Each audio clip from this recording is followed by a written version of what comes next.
Hi guys, it's Mint again, and I'm here for an exciting week 3 of Imperial Esports second season. This week I am joined by my co-host from week 1, Emperor. Welcome back. I missed you last week. Thank you. There's a bit of problems internet-wise, but it's good to be back, and hopefully we will see a truly outrageous week. Sorry, I had to. Yeah. Yeah, with those chair changes, I do hope to see him this game. We'll get to talking about those analyst-specific things in just a minute. Before, I have some groundbreaking things to cover for Imperial Esports. Again, it is our third week, and as you know, we are doing a giveaway to the end of this week for the headset. Um, that headset requires you to download the chirp that we have, and then put headset in that chirp chat for Imperial Esports. Once you do get that, I will compile a list of names and we'll do a drawing. This ends next Monday, so you have a week left. Let's show Chirp some love. Let's get one of you guys a lucky new spanking headset. Again, we're going to include all these details onto our Twitter, onto Reddit. Make sure to follow us there if you haven't already, and then make sure to download Chirp because A, they're awesome. Like, obviously, I don't follow anyone who's not awesome, and B, you all want that headset. Like, come on, Dan. If I was to offer you a free headset, wouldn't you go after that headset? Kind of a no-brainer. Yeah, no, I was trying to think of a smart answer to come up with it. I couldn't think of one. Yeah, of course, who wouldn't want a free headset? Yay. Yeah, we'll get to the smart answers later. So moving on to the actual thing that you guys are here for. Week 3, game 1, and it's going to be between BOP Gaming and who's the other Insomnia one? Esports. Thank you. I was like, where's the name? It's escaping right now. Yeah, that's a bad thing for an analyst to have. But yeah, we have BOP Gaming versus Insomnia. I'm sure all you people who are watching know what they're about. We've seen BOP play live before, so against Insomnia, hopefully we have that third game that I've been wanting for the past 2 weeks. I got it my first week. I didn't get it last week. I want it this week. So bad. But with 6.8 being fresh out of the gate, what insight can you give me about what we can expect to see in these games, Emperor? Well, we have a few changes coming in with 6.8. One champion in specific is Echo. His base damage was down for his parallel convergence and his phase dive, but also he now scales with AP a bit more. So probably won't see as many tank echoes, but we will hopefully be able to see some mid lane as well. Also, a really big one is Olaf right now. His life steal on Vicious Strikes has gone up at all ranks, and of course Ragnarok now has higher at all ranks for the passive armor and magic resist. So, be a good time to see some Olaf.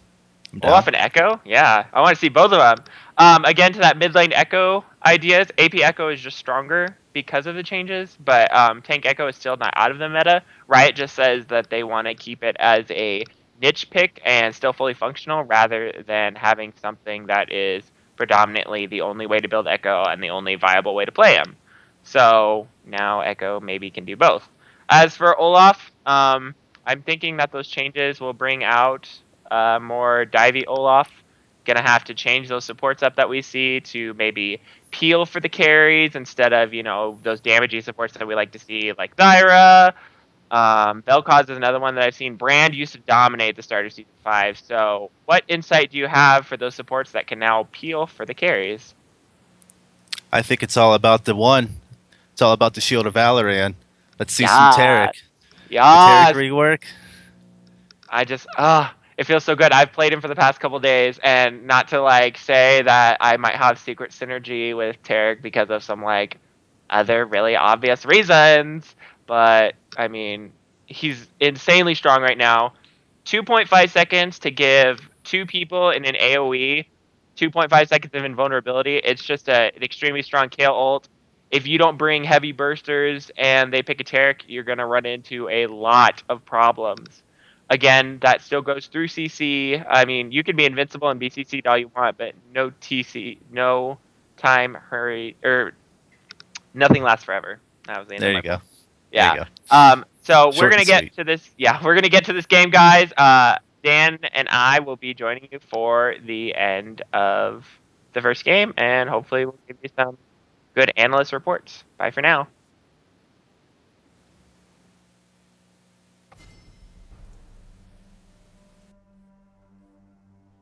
And here we go. Week 3, day 1. This is Blue here, joined by Swifter on the desk for the night. Swift, you gonna mute your mic? I did actually unmute my mic. Yeah, I don't forget, unlike you, every single time. Oh, yeah. Oh, yeah. There we go. Moving into the picks and bands. Coming out hard with the Soraka bands. These guys. Oh. Anyway. Yeah, I just realized a whole bunch of random people are in our TeamSpeak. That's awesome. And in the lobby there. That's pretty phenomenal. Going up to a great start. We have a surprise forfeit from none other than KRP moving into the mid lane. Fantastic. Here, I'm gonna move us in our TeamSpeak while we're waiting. Move me. My body's ready. But let's talk a little bit about some of these. I guess since we have a second, we're going to touch on the position changes here from the BOP Gaming guys. We do have a newcomer. It's Hada Kamisu. It's Hada Kamasu. Wow, I got Yeah, that. I'm just gonna call him Masu because that's not fun to read. Yeah, I'm so weeb, dude. I could read that easily. All right, let's get into the bands here. Before we get too caught on the names here, Yasuo, Nidalee, Azir, Soraka, so far banned. The Yasuo, obviously KRP, throwback to his season 1 days. Yasuo is always gonna be banned, and the Azir, another big target ban there against KRP. What do you think about BOP's ban so far? So BB going over pretty standard bans. Nidalee is definitely a top tier jungler. Kyler more on the lower side of top tier junglers go. Like really, Kindred is one of the bigger ones, and luckily that was picked up over by Insomnia. But really, the Kindred, the Graves, as well as the last one that's escaping me, the other one that everybody plays. I guess Nidalee. But I guess Nidalee's about number 3. Yeah, I'd agree with that. I think Nidalee is definitely a top jungler there. We do see the Teemo hover. Obviously, Mackie. I don't know how we want to pronounce that. I always said Masu. Masu. No. On the Insomnia side. Anyway, obviously just hover goes in the Maokai. Maokai, very very good pick in the top lane right now. Kind of standard ever since he got buffed again. He fell out of the meta after he got nerfed. His ult got nerfed hard, and then he's back into the meta just because he's so good. Yeah, nerfed all the way back into the meta. Maokai coming in strong. One of like the strongest picks right now for the top lane. I'm really a big fan of the Maokai. Just a really massive tank. One of his biggest counters right now though is a Trundle, and he was not picked up first rotation out of the Insomnia guys. I wonder if they're going to bring it into the bottom lane for BOP. Yeah, I like Trundle against him. I also really like Echo against him, and Echo has not been taken yet, so don't know whether that's coming up, whether they're kind of holding on to it, because they know what's going in the top lane. You kind of expect them to take their top laner, but they do decide to pick what should be their bottom lane with a Morgana Lucian. It is a strong lane. Both champs are more of a bully champs. And then we have on the other side of BOP, the Gragas being picked up. That's most likely going jungle. You never know, though. BOP tends to throw us off. They've done it with the Trundle and the tank Teemo. So we really don't know where that's going, but I assume it's a jungle Gragas. Yeah, more than likely jungle Gragas. Something that's more along the lines of like an A tier right now, because it's not really right now. The meta is huge damage in the center of your team. You're going to have the outliers being your main tanks. So already got that covered with the Maokai. We got some huge damage covered with Runan's Hurricane on that Tristana. Probably we're going to see a little Rageblade Tristana action this game. Something I'm not really a huge fan of, but really the Rageblade Tristana really excels at getting an early spike as well as Lucian. So Lucian's spike is going to be a little bit earlier because he's going to finish. He's going to have a BF sword before he can finish a Rageblade. So if they can that advantage early, we might see BOP in a little bit of trouble. Yeah, so a little bit of a history behind Runan's Hurricane's name. He picked Hurricane in both the first games of our season that we casted against Serpentis Blue, and us as the casters, we kind of made fun of him a little bit, kind of criticized his build. They ended up going 2-0 in that. So then he messaged me later on, and he said, just because I'm getting so much flack for it, I changed my name to Runan's Hurricane. So he is he wants to beat out the critics, and so far. He's done. I'm not gonna say amazing with the Ruin's Hurricane, but if it works, it works. On the other side of Insomnia, though, we do have the Elise and Trundle being picked up. What do you think about that? So far, setting up a massive lineup. I love the Trundle pick. Like I said, it's something that definitely needed to happen. They're sending it in the top lane against this newcomer, Masu, and we'll see if maybe. I think Phoenix Galestorm is actually the top laner for Insomnia. I think Insomnia did get an LCS order. I don't know, though. I'm not very familiar with the Insomnia players. But we will be by the end of the night. They do have some massive CC set up on their team, though. Yeah, so Phoenix Galestorm has actually played in our league before. He played in Season 1, if I am correct. He played for the Imperial Templars or Asylum Esports. They kind of switched name mid-season. But so he has been in our league before, and he was a top laner when he was in our league as well. So interesting to see him come back on Insomnia as well. We'll see how well he does here. And on the side of BOP, as far as picks, we do have the Janna and the Lulu. So it really looks like they're trying to get Hurricane just fed as crap, trying to focus that lane and get him going. A lot of shields, two big tanks, but they're lacking damage. Do you think that's going to be too much of a problem? So far, looking at this lineup, if they play this composition correctly, damage is not going to be an issue. They have all the disengage they need. They got the wild growth coming in from KRP. Full Metal Echo's Monsoon is going to save them at a moment's notice. And if all of that fails, you always have Masu could be on a little bit of defensive with his twisted advances, as well as Danwell using any of those explosive casks if any members happen to have to get onto him. And really, the only person that can get onto Runan's Hurricane this game is going to be Matchy on this Elise.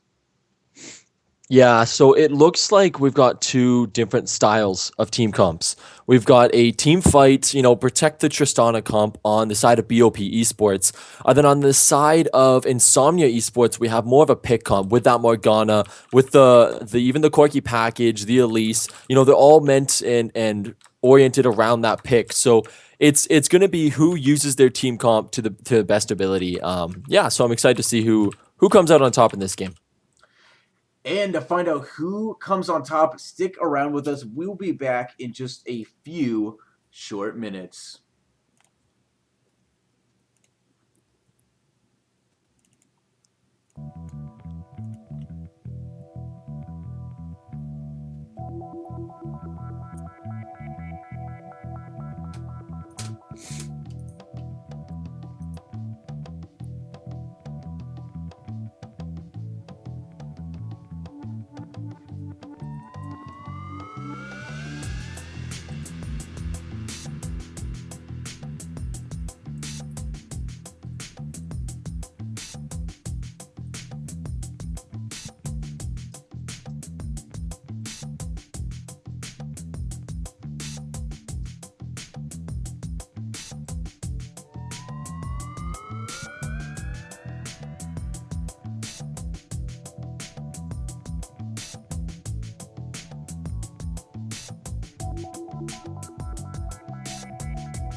getting into game number 1. This is BOP Esports versus Insomnia. This is Blue here, joined on the desk by Swifter, but you already knew that. You already saw our beautiful faces. Yeah, beautiful indeed. Yeah, I'm super psyched for this game. Both these teams are tied in points for 4th place, I'm pretty sure, respectively. So it's going to be intense. I expect this game to go, or this series to go to 3 games. We'll see if it actually does. In my mind right now, I really like BOP's comp. I like the protect the carry comps just because, you know, myself, I'm a Janna player, and I also love Lulu as well. So I like the protect the AD carry comps. We'll see kind of what happens in this game, though, if they can do it properly. Right, executing it properly is the name of the game. When you have one win condition, it makes the game infinitely more difficult. And it might be really difficult. We have the BOP guys. They're sort of surrounded in Insomnia's jungle, but it doesn't look like they're actually going to engage on it. Yeah, my stream, my client's lagging on a bit behind here, so we'll. What time are you see at? if we can- Are you at live or not? I'm at 111, so I'm not at live yet. Just give me a 111. second. We're gonna give it a little pause then. We got a second. Can you skip forward? All right, there we are. I'm here. Okay, You're at live. just making sure. 133. All right. 133. Okay, yeah. So standard. Oh, not standard starts actually. We do have a lane swap, which is interesting. It is a good idea, I think, for BOP because, you know, Lucian Morgana is a very strong lane. So I do like the lane swap here. And I like what Morgana is doing. Yeah, trying to get a little harass in there. Cora doing his part. And this is also good. Ooh, also turning it around. It's a going in. Still only level 1, so not too much CC. There goes the barrel for a little bit of slow. There's not much room in there to dodge these dark bindings.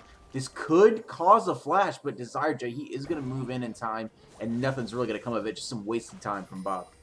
Yeah, I don't like that move. The reason why you'll see that in the LCS a lot and why you'll see like the support come in 2v1 is because the support knows that there's nothing really the enemy can do. And the fact that they tried to chase the Morgana there, she has 3 health pots, you know. She can sustain herself back up. She doesn't even end up using one because obviously the top laner isn't even there. And they just end up getting the red a bit slower. So not the best choice. I kind of understand what they were trying to do, but not executed the best. You can see right here, both of these guys not exactly bouncing the wave correctly. Normally, when you see an LCS, there is a cannon wave, excuse me, a cannon with at least 4 to 5 extra minions. And it looks like here there's only 2 extra minions in the top lane, and they don't have any extra there in the bottom lane. So having a rough job on the side of Insomnia, really carrying into this wave swap, the lane swap, excuse me. Yeah, a lot of what we've seen BOP do before is lane swaps. They are familiar with these lane swaps. They actually did it in our first stream game against Serpentis, and you know, I know they like doing them to get that advantage for their bottom lane. So they're executing a little bit better than Insomnia here. The Janna Tristana definitely helps with that. However, a lot of action in the mid lane. KRP going in hard. He gets the Whimsy off onto Asians Gone Wild, but doesn't exactly find the damage. And in the end, we're going to have BOP picking up the first tower in this lane swap. Yeah, and look how much health is still left on that bottom tower. They're going to be there for an extra 10 seconds. It's an extra 10 seconds delayed. The bottom lane's already going back. Maokai's already up there getting the solo experience. Altogether, BOP, a lot better of a job on that lane swap. We'll see if Insomnia can answer back by maybe grabbing a Rift Herald or grabbing a Dragon, getting some type of objective advantage here. An infinitely better job. Look at this. Already, this minion wave on the bottom side is going to be pushing towards BOP's base. Whereas on the top, Masu has this wave pretty much frozen, just on the other side of the river. Pretty massive. But right now, KRP, he's in some trouble. He has got Matchy coming up behind him. He got Asians Gone Wild really low, but he's at about half health. He's gonna need a teleport coming in from Masu coming in. He's got the Twisted Advance. The Cocoon has landed. Sapling right next to Asians Gone Wild. It does not land. Lots of CC on each members of the team here, but nobody's gonna go down. Yeah, Machi wasted a lot of time there in the mid lane. He was there for about 30 seconds, so kind of evened out that little time that they wasted on BOP's side. Good TP. They are still trying to... They actually are doing the top lane along with the bottom lane top, so they're going to get this tower as well. we'll see how that works out. Maokai is still definitely going to be ahead as far as solo experience because he has gotten that. But they do transfer bottom and they're going to get this tower. They're just going to trade tower for tower here. Yeah, and again, we have just superior rotations coming out from BOP. They have a larger minion wave in the bottom, as well as they've brought 4 members to the 3 of Insomnia. They're going to use their 4th member right now to send Machi to possibly the mid lane. Maybe not. He's just going to take the long way to this tower, and again, it's going to leave a massive time advantage here for BOP Esports. Yeah, I think Machi's really been circling around this mid lane. Obviously, we know BOP have KRP back. KRP, you know, the MVP of our league last year. A lot of people know ban out KRP and focus KRP. But BOP, because of the focus they put on KRP, has actually just taken advantage around the map. They got the tower again, and they're actually going to keep pushing. Maybe they can get the 2nd tier tower here. Yeah, and again, overall, wow, really great call right here to go ahead and pick up this 2nd tower. There's no way that Insomnia is going to be able to get back to this tower in time to really save it. With 4 members here, Trundle might be able to slow it down. No, but they have too big of a minion wave built up, and Tristana is just an amazing tower pusher. You throw that explosive shot onto the tower, you get it fully stacked up, and that's an extra, I believe it's 200 to 300 damage. It's absolutely ridiculous how well it does.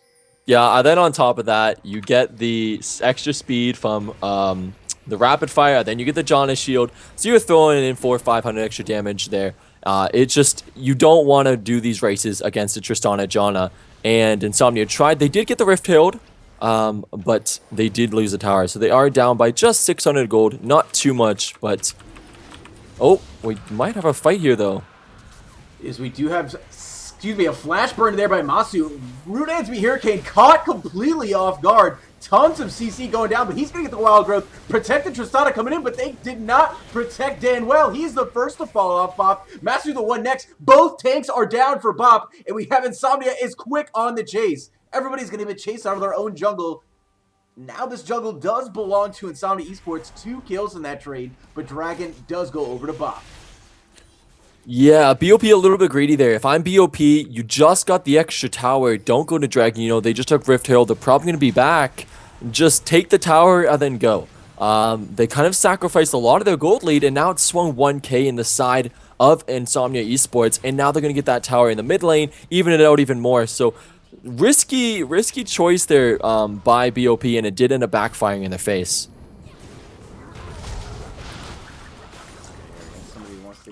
League sounds. You know that's always exciting. And yeah, overall, a kind of a sloppy play to not immediately jump out. I don't believe Hurricane actually had his rocket jump at the time, but he does have a rocket jump right now. He's going to use it to jump right on top of the ledge of the core. That's the last auto attack. There goes the support. An easy kill, and that's going to bring him one step closer to that Rage Blade. Yeah, that's the last person you want to give the kills right now. They're trying to funnel all those kills onto Runin's Hurricane. I'm just going to call him Detritus. Oh, a Mihir. Yeah, Detritus and Mihir. His other IGNs. I do have a little bit of tussle back and forth over this mid tower, but BOP already grouping up. So that's kind of what they want to do here, is they do want to group up. But I think this is a little bit too early, as Tristana doesn't even really have an item yet. Or doesn't have an item yet. Interestingly enough, we see pings on opposite sides of the map from opposite teams. We have, in the top lane, we have a huge wave being built up by BOP, and in the bottom lane, there's a huge wave being built up by Insomnia. But just as I say that, we're going to have members address that from each team, so overall, nothing really exciting going to happen here. Ooh.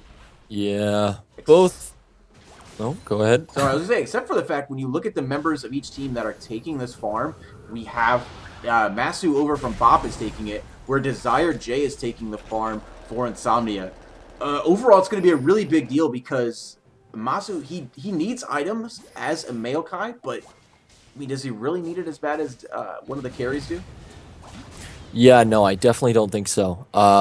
You should have sent Mihir down there to get the minion wave, and as well as, like, now that I think about it, you don't really want to group up this early if you're BOP. I understand you want that team fight and you want to protect the Tristana, but this is early. At this point, you just want Tristana to be alone in a lane or maybe with their support, farming up, getting items. You're just grouping up a little bit too early here, in my opinion. Yeah, and instead we're seeing already a pretty big CS differential is going to be built up between me here and Desire J. So, maybe in the end, these tower discrepancies is going to make the difference. Tower is going to net about 500 gold for the team, you know, couple hundred gold for each player. Gets pretty close to these minion differentials, and they're going to go ahead and lose this mid lane tower. Danwell, he's going to go in too far, gets body slammed into tower range. Right now, Matthew, he's going to get separated off from the rest of the team. This Trundle Pillar perfectly placed. And overall, there's nothing he can do. Desire J's going to get a fantastic culling, landing on the 2 members of BOP. Gets the dash into range, but he does not have any mana. He does not have any momentum left. And Insomnia is going to push for BOP's tower. Yeah, I don't know why BOP is forcing this hard. Like, you just have much stronger early game on the side of Insomnia. You've got the Elise, who already has a jungle item. You've got a Corki, who, even though he doesn't have his Triforce, he's still stronger early game. They're just an overall better team, and BOP is forcing these towers. Danwell goes way too deep in the tower, gets perma-CC'd by that Morgana binder, then the Elise Cocoon. Not the best plays there by BOP. If I'm BOP, you know, right now, you just gotta relax, you gotta sit back, and just, you know, chill out a little. Let Miher get his items, farm up, stack up, and get a little stronger before you start grouping up like that again. Right, and overall, really looking at the way Insomnia is looking to play this game, they put all of this vision here next to this Rift Herald buff, send everybody back to base, and right now, on the side of BOP, their objective control has been phenomenal, and they're going to take away the main objective that Insomnia is set up for. Yeah, they do take this Rift Herald. I don't think it will be contested. They do have a TP going in here, though. Yeah, just as you say that, Phoenix Galestorm is wanting to make some of a Dark Binding. Is going to miss here from Legend of Korra, but tons of damage going down on Echo. In the middle of the fight, we got a big explosive cast going to knock everybody out of there. Asian's gone wild really low. We got KRP and Masu here on the front line, but they use Dark Binding on a Ruin's Hurricane. We have Masu's the first one to cut on. He's going to fall down. Repel from Machi going down onto Danwell. Tons of action. Ruin's Hurricane, he's going to rocket jump right in the middle of everything. Grab the next kill down onto Machi. He is not going to go down, and all kinds of flashes burn here from Insomnia as only 3 members make it out alive. Yeah, in my opinion, both these teams just need to learn to wait and be patient. Both teams are, you know, kind of late on things. They're forcing things. Insomnia, no reason to go after the Rift Herald. It's a Rift Herald. Let them have it. Let it go. You got there a little bit late. It was already taken by that time. By the time the fight had started, then you're giving Miher his extra damage from the Rift Herald, and you're giving him the resets. Now he has 2 kills. Insomnia just let it go. Just like BOP overstayed with that turret, now Insomnia overstays with that Rift Herald. It looks like this is going to be a pretty bloody game. Yeah, overall tons of actions, and a lot of those kills from Insomnia, they've been so far funneling onto Machi, whereas, just like you mentioned before, they are getting the kills on me here for the side of BOP, and that is exactly what they need. The Rage Blade is finished, the Hurricane is soon after that, and once that Hurricane is finished, this Tristana is going to be a monster. Yeah, and something else to notice, this has got to be the most towers I've seen taken in such a short time. 8 towers already in only 13 minutes. And now they're going for the dragon. Second dragon of the game, 2 Rift Heralds already. The objectives are crazy in this game. Yeah, it's speaking of a crazy objective control, we got Masu, he's teleporting in. They're looking to find the kill. We have a quick smite from Danwell. He's going to grab the dragon for himself. Desire J in the backline. He had the explosive shot on a Machi. He's going to get into the rest of the BOP Esports crew. Not going to find anything. Asian got wild. He's going to flash away from the slow. Possibly get out of this fight, and he is. Down to the bottom, Phoenix Galestorm, he is going to sneakily back out in the middle of the rest of the BOP Esports, and we're going to see a pause after all the action.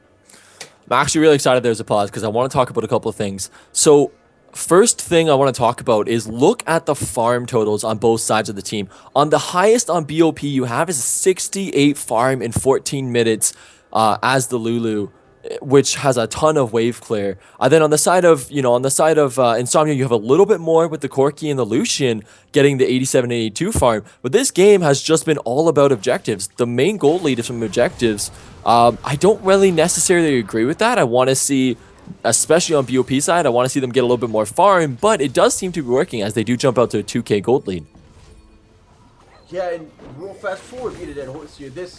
As far as the farm lead is concerned, they're playing such an aggressive, fast game out of BOP when they have an amazing late game team.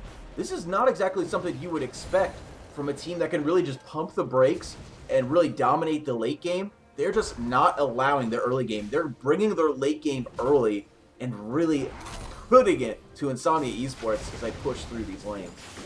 And maybe this is what BOP is trying to do here, because we know BOP, I say historically, but over the last season, we know BOP as a team who struggles in the early game.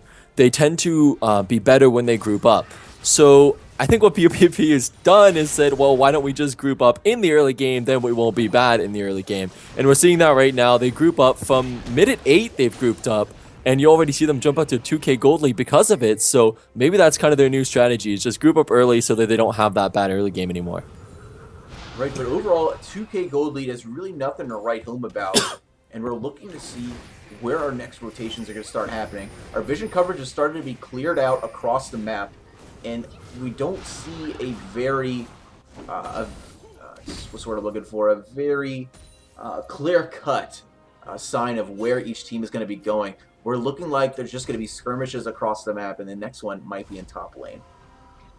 Yeah, and Insomnia are using their comp correctly. I like their pings that they're doing. They're trying to set up those bushes. With the Elise, with the Morgana, once you catch someone, you can CC someone for a long time, just like you might here. Yeah, Danwell gonna catch a Cocoon to the face. Explosive cast gonna be returned. We got the teleport coming in from KRP. Spooky Ghost out. No matter for Machi. He's going to get the black shield in time. And overall, a big dark money there later on a KRP, but it's not gonna matter. The explosive shot is on Machi. He's gonna be the first to fall. Overall, with me, Hurricane, he's set up in the back of the team fight, untouched, and tons of damage going down onto the Insomnia crew. KRP, what a TP there, right? When Danwell gets caught way too deep in the enemy jungle, KRP comes, teleports, saves the day. They get another kill out of it, and now they might be pushing their 6th tower of the game 16 minutes in. BOP doing a great job with these rotations. Yeah, overall, Echo should have just let Asian's God Wild go back to base. I'm not sure why he was even going, but overall, they're just going to overpower this turret. They cannot stop BOP right now. The pushing tower coming out from me here is insane. Yeah, so now this is the part in the game where we go, okay, so now what does BOP do? They've taken all the towers that they can, really, besides the inhibitor towers, which are much harder to take. Obviously, they're going to focus on this Rift Herald. They'll probably focus on the Dragons, but that's a large time in between each one. So we'll see what they kind of do in the meantime. See if they start getting me here, getting more farm. They've got a huge wave in the bottom that they are sending Mesu after. We'll see what they do going forward here, whether they try to push those inhibitor turrets this early on. Yeah, Masu gonna go ahead and pick this up. He's already got a Sunfire as well as a Spectre's Cowl. It's enough of a spread in damage resistance to make him an effective tank in these fights. And with these huge tank front lines, you really need to have Phoenix Galestorm used to subjugate properly. And so far in these team fights, I think it's been fairly spot on. That's why it's such a close score right now. Phoenix is able to properly time his ultimate out and put it on the right targets in order to make these tanks a little bit squishier. Yeah, you're right. It definitely is close. And the thing is, I keep saying 3K gold lead, whatever. But we do realize that 3K is basically entirely from the turrets alone.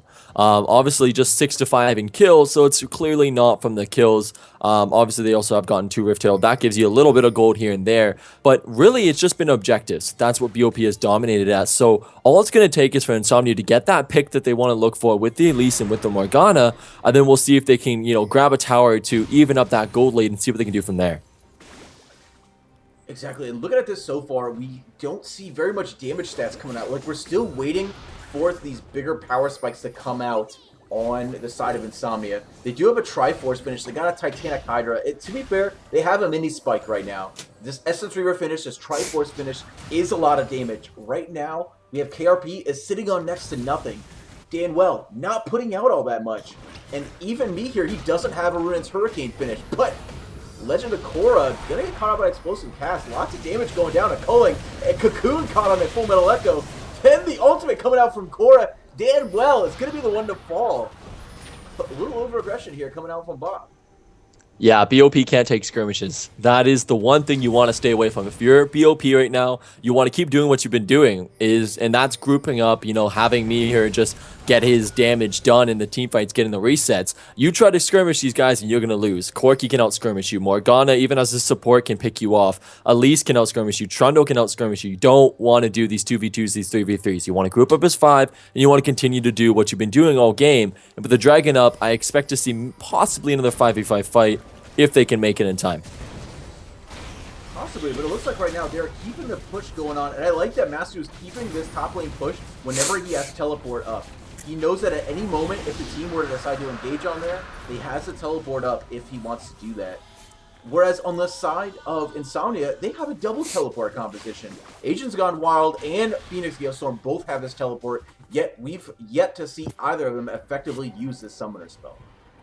Yeah, BOP has done a really, really good job at using both their teleports on KRP and Mesu, but really it's not coming out from Insomnia. They've just kind of used their TPs to maybe get to lane, but since laning stage ended so early, we really haven't seen them be in use since. And overall, we're going to have a fight here at this Baron pit. We have Insomnia. They're set up around the side. The Trundle pillar there is going to spot out this fight. And that's going to be all they need from the side of BOP to back away from it. Blue, I have a hunch that I don't think BOP was actually trying to take that Baron. I think they were trying to force a 5v5 fight.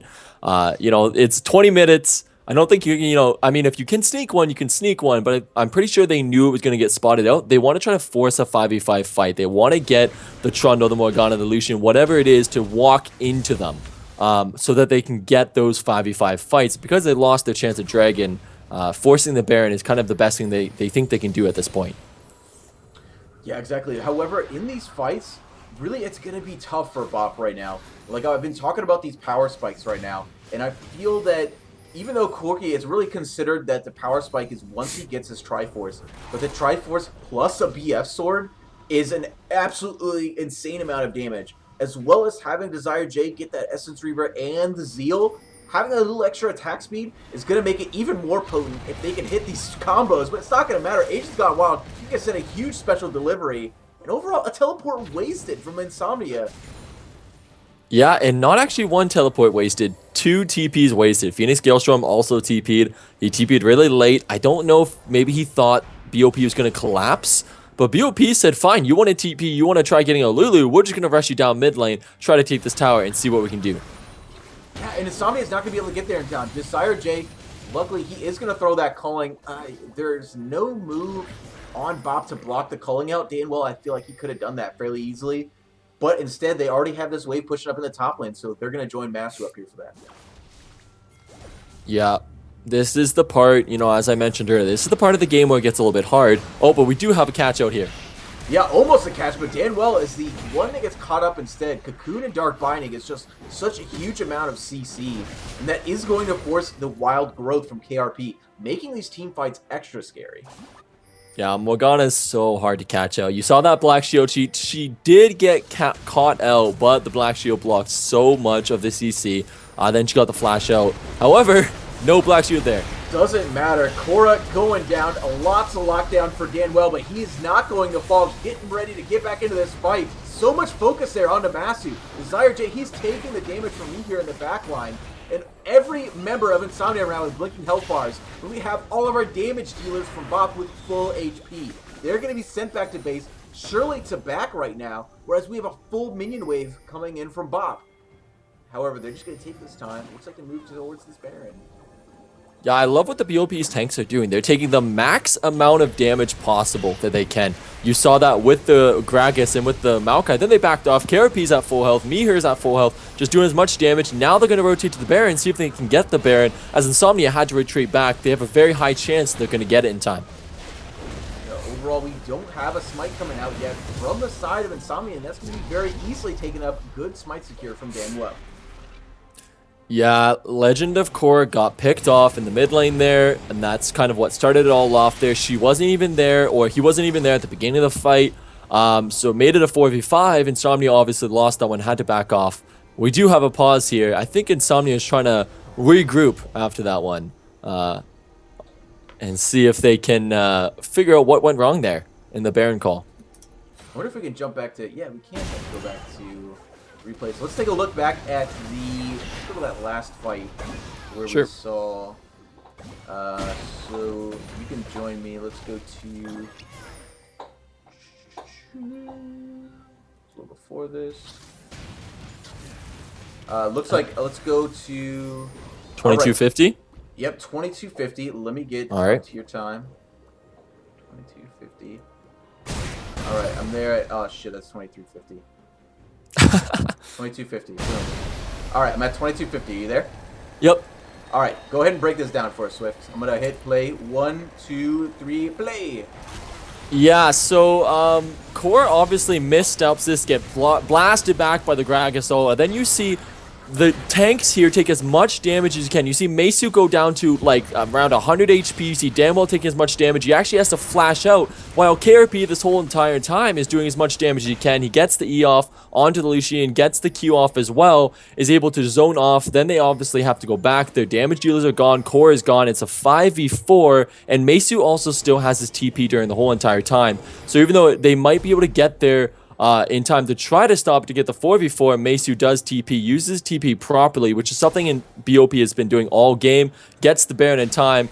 Corki tries to get the little piglet rocket. I remember that happened last season for people who watched LCS, doesn't get it in time, and they secure it. So overall, really well done there by BOP.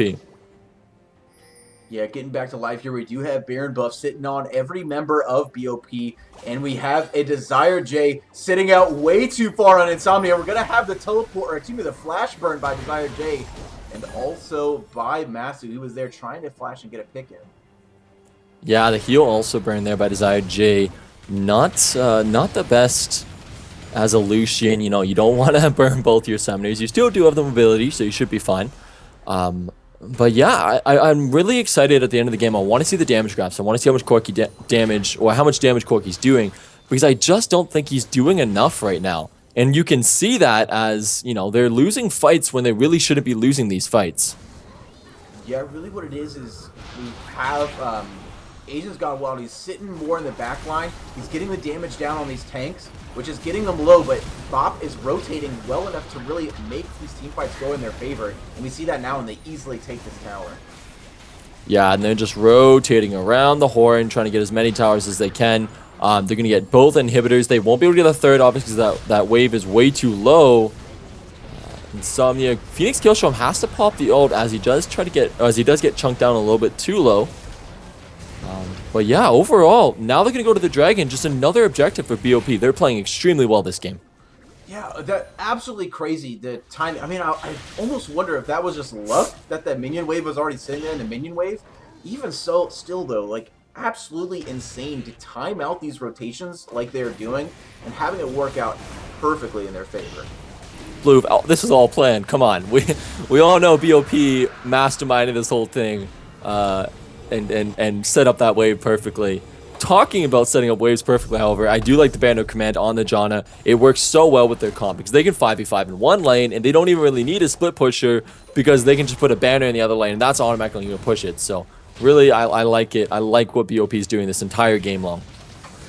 So speaking of items, Banner command, but look what we have coming out from Masu in the top lane. Something I haven't seen in a while.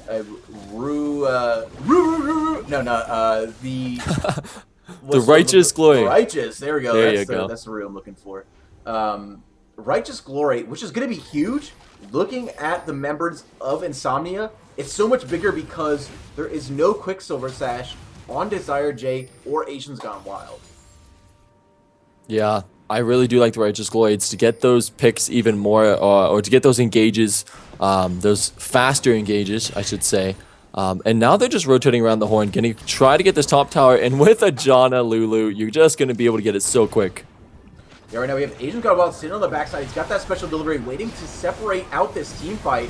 But is that going to happen? They're just taking out the fight way too fast. He uses the special delivery, gets in the front line, but Danwell has nothing of it. He is going to use everything on him. The exhaust goes down on him here, and he's going to fall down way too deep in this fight. Matthew fighting off Machi in the backside, but we have the rest of the BOP lineup.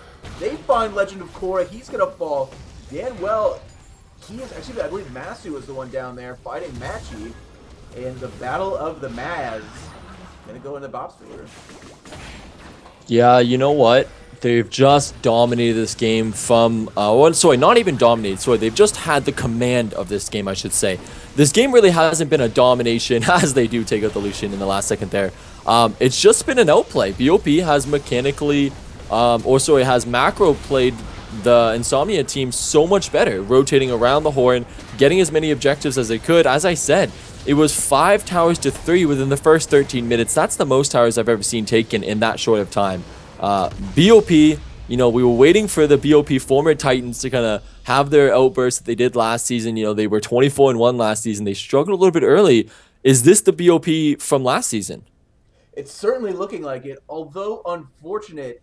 We saw that last kill in the game. KRP did take a death in the team. It was really unfortunate. He almost earned his pudding cups here from game 1, but he does lose out on a single ration. Very unfortunate, sleeping outside. But don't go anywhere. We'll see if he has a chance to make it back into the house as we head towards game number 2 of BOP Esports versus Insomnia Gaming. Don't go anywhere.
Wow, what a fierce game. How'd you feel about that, Emperor?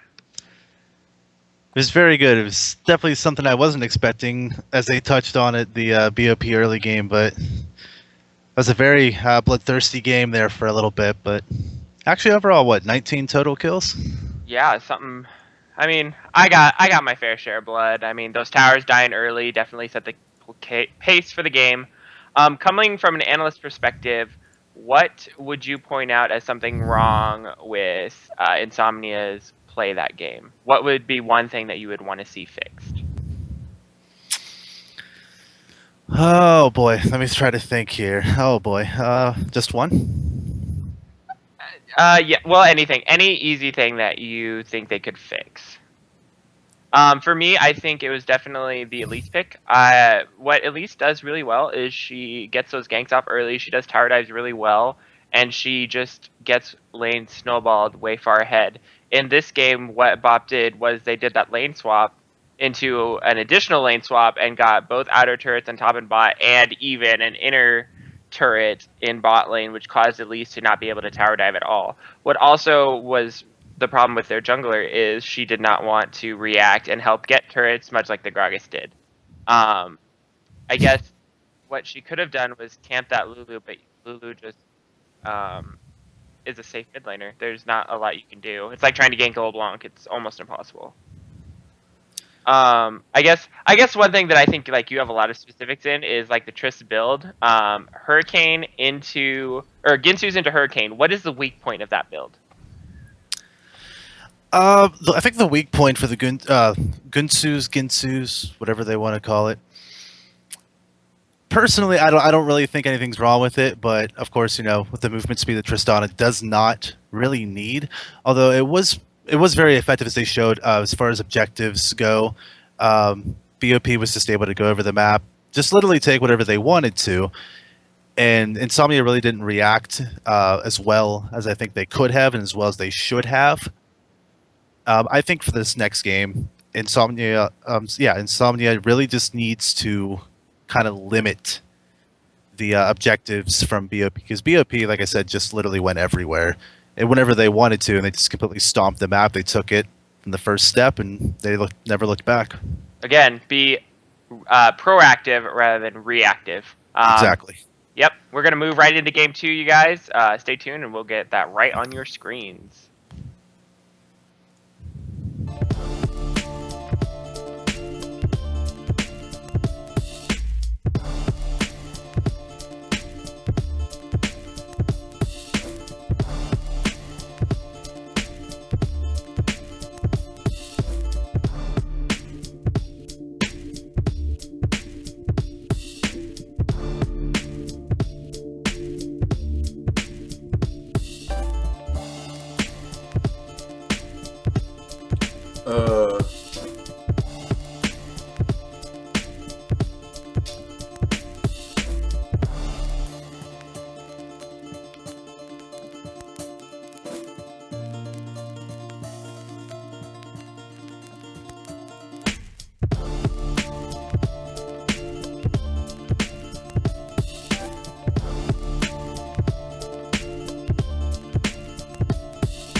be on the cast right there. He's muted. What a freaking nerd. Ha ha! Ha! Got him. Dang it, man. All right. Okay, so as I was saying, trying to break down bans. I'm trying to be serious, Bloof. Yasuo, Nidalee ban. Nidalee, I don't know Dan Wells champ pool too much, so I don't know if if that's what he plays, or if that's just a normal standard ban, as Nidalee is a strong jungler right now. I talk with my hands a lot. Yasuo, obviously KRP, getting rid of that Yasuo. Soraka, Zed, nobody wants to go with Soraka, if that's what he plays, or if that's just a normal standard ban, as Nidalee is a strong jungler right now. I talk with my hands a lot. Yasuo, obviously KRP, getting rid of that Yasuo. Soraka, Zed, nobody wants to go with Soraka, and Zed is just annoying, so get rid of him. So, looking at it, yeah, Zed obviously annoying. Yasuo already taken out. Those guys don't want to see that coming in. So, Assassins are gone. So, in the mid lane, we're going to be left with a whole lot of either supporting picks or some of these more, what am I looking for? The word supportive, not supportive, utility. That's the word I'm looking for. Utility Yes. mid laners. Maybe we'll see some Orianna in this game. Maybe some Azir. Oh, not Azir. What a nerd. Ban that. He's gone. Right, they heard you. That's why. Yeah, so Maokai banned. Obviously, they don't want to give Meisu that back. I don't think the Maokai was the big reason to their win. Now, Maokai is a very strong pick, but if you're on blue side, why not just take the Maokai? Unless Phoenix Gale Stone doesn't play him, which might be the reason. But I think Maokai is a strong enough pick that you can take him first pick. So not that big of a fan of that one. So we'll see what they grab here. Yeah, this time they're going to decide to deny the Lulu away from KRP. Lulu, decent first flex pick. However, looking at this game, they did leave a lot of jungle bans left open.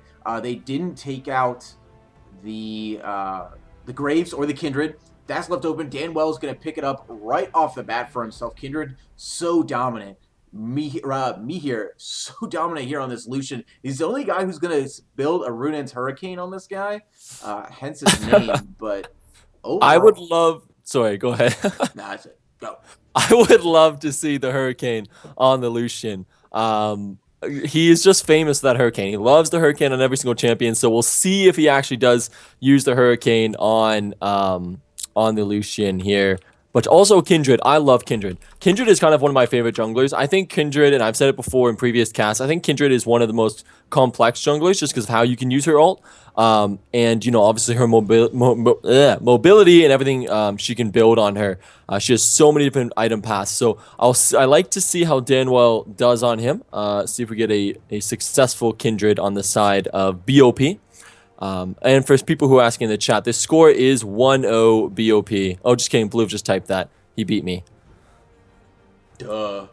Anyway, yeah, right now we have Insomnia. They're going to lock in this Graves. Graves was an obvious pick. I feel like that's something that they could have saved for a little farther down the lineup. They haven't really shown... They've kind of shown their mid laner actually now with Matchy locking in this Janna. This is a whole lot of their team composition that they are telegraphing. Not allowing to really have any counterplay for any of these lanes. They could possibly send Phoenix Galestorm on this Lulu into that top lane, something that's not really done all that much, especially with a massive tank going up there. If they play that with a Gragas in the top lane, he can maybe outplay it and get some kills, but really, they have to make something happen here as far as this draft is concerned from Insomnia. Yeah, so Insomnia are looking like they want to take away a lot of picks. They're kind of playing the denial game of BOP. You know, they take away the Janna, they take away the Lulu, and then they also grab the Graves. And the Graves is a good flex pick, so we'll actually get to see where he goes here. Obviously, the last two picks locked in. And on the side of BOP, Echo and Braum. Obviously, Braum's such a strong champion in combination with the Lucian just because of the passives comboing together. Then Echo is an extremely strong top laner. So right now, I definitely like BOP's draft better, but we'll see with these last two picks what Insomnia grabs. They've taken every OP pick right now. Insomnia is just letting them have all this. They go for the Janna in the bottom lane. They're possibly going for a triple 80 carry composition. They still have the mid lane left open. They could send, but no, they're going to send a Poppy in the top lane on Phoenix. They're going to go with a double 80 carry plus Poppy. Overall, Asians Gone Wild can put forward quite a bit of damage on Lulu if he plays correctly. And they really are going to have to play to the Lulu damage power spike in order to really have these team of fights go their way. Yeah, I like the Caitlyn pick, to be honest, because Caitlyn can stay a little bit more safe. So if they do go in a 2v2 lane, because I don't think BOP will try to do the lane swap this game, obviously because they have the stronger lane, whereas last time they didn't. However, the Caitlyn pick on the side of Insomnia keeps them a little bit more safe. The Janna on top of it as well definitely keeps the Caitlyn safe. She can get in a poke here and there, and the Janna will make sure that the Braum doesn't engage on her too much. We do have a Nautilus hover here. Do you think that's what they'll take here? Yeah, it's probably going to be a Nautilus mid here on KRP. No, just kidding. It's actually a dank meme between the both of us. KRP actually trolled me out of my promos. He played a Nautilus top and literally would just miss like point blank hooks. He's absolutely terrible. But they're actually going to send an Echo in the mid lane, which I like. Right now, Echo is really excelling when it comes to building AP and really being a damage threat more than a tank threat. With all of the nerfs to the tank Echo in the top lane and really Echo in general, with the Iceborne being nerfed as well as the Grasp of the Undying, something that works a whole lot better in the mid lane. You grab that early ring and just really start to snowball the game in your favor. Yeah, so obviously Echo has a lot higher AP ratios, as Dan was pointing out on the analyst desk. So we'll see if KRP can use the Echo properly in this game. I really, if I had to give the team comps to one of the teams, I'd probably give it over to BOP. I really do like what they formed here. They have the 2 tanks again, then they have the hard carries in the side of Kindred, Lucian, and then Echo as well can add some carry threat in there. So overall, really good draft by BOP. Really good draft, but is that going to carry them into their next win? We still have the series up 1-0 to BOP Esports. Is it going to go to a Game 3? We'll find out here in just a few minutes, guys. Do not head anywhere.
Don't go to sleep just yet, folks. Here we go. Getting into game number 2 versus... This is going to be BOP against Insomnia.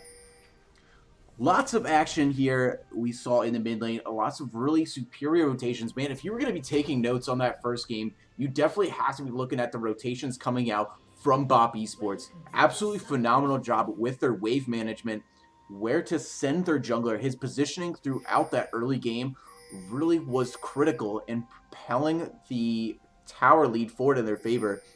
We see a lot of aggression already in this game.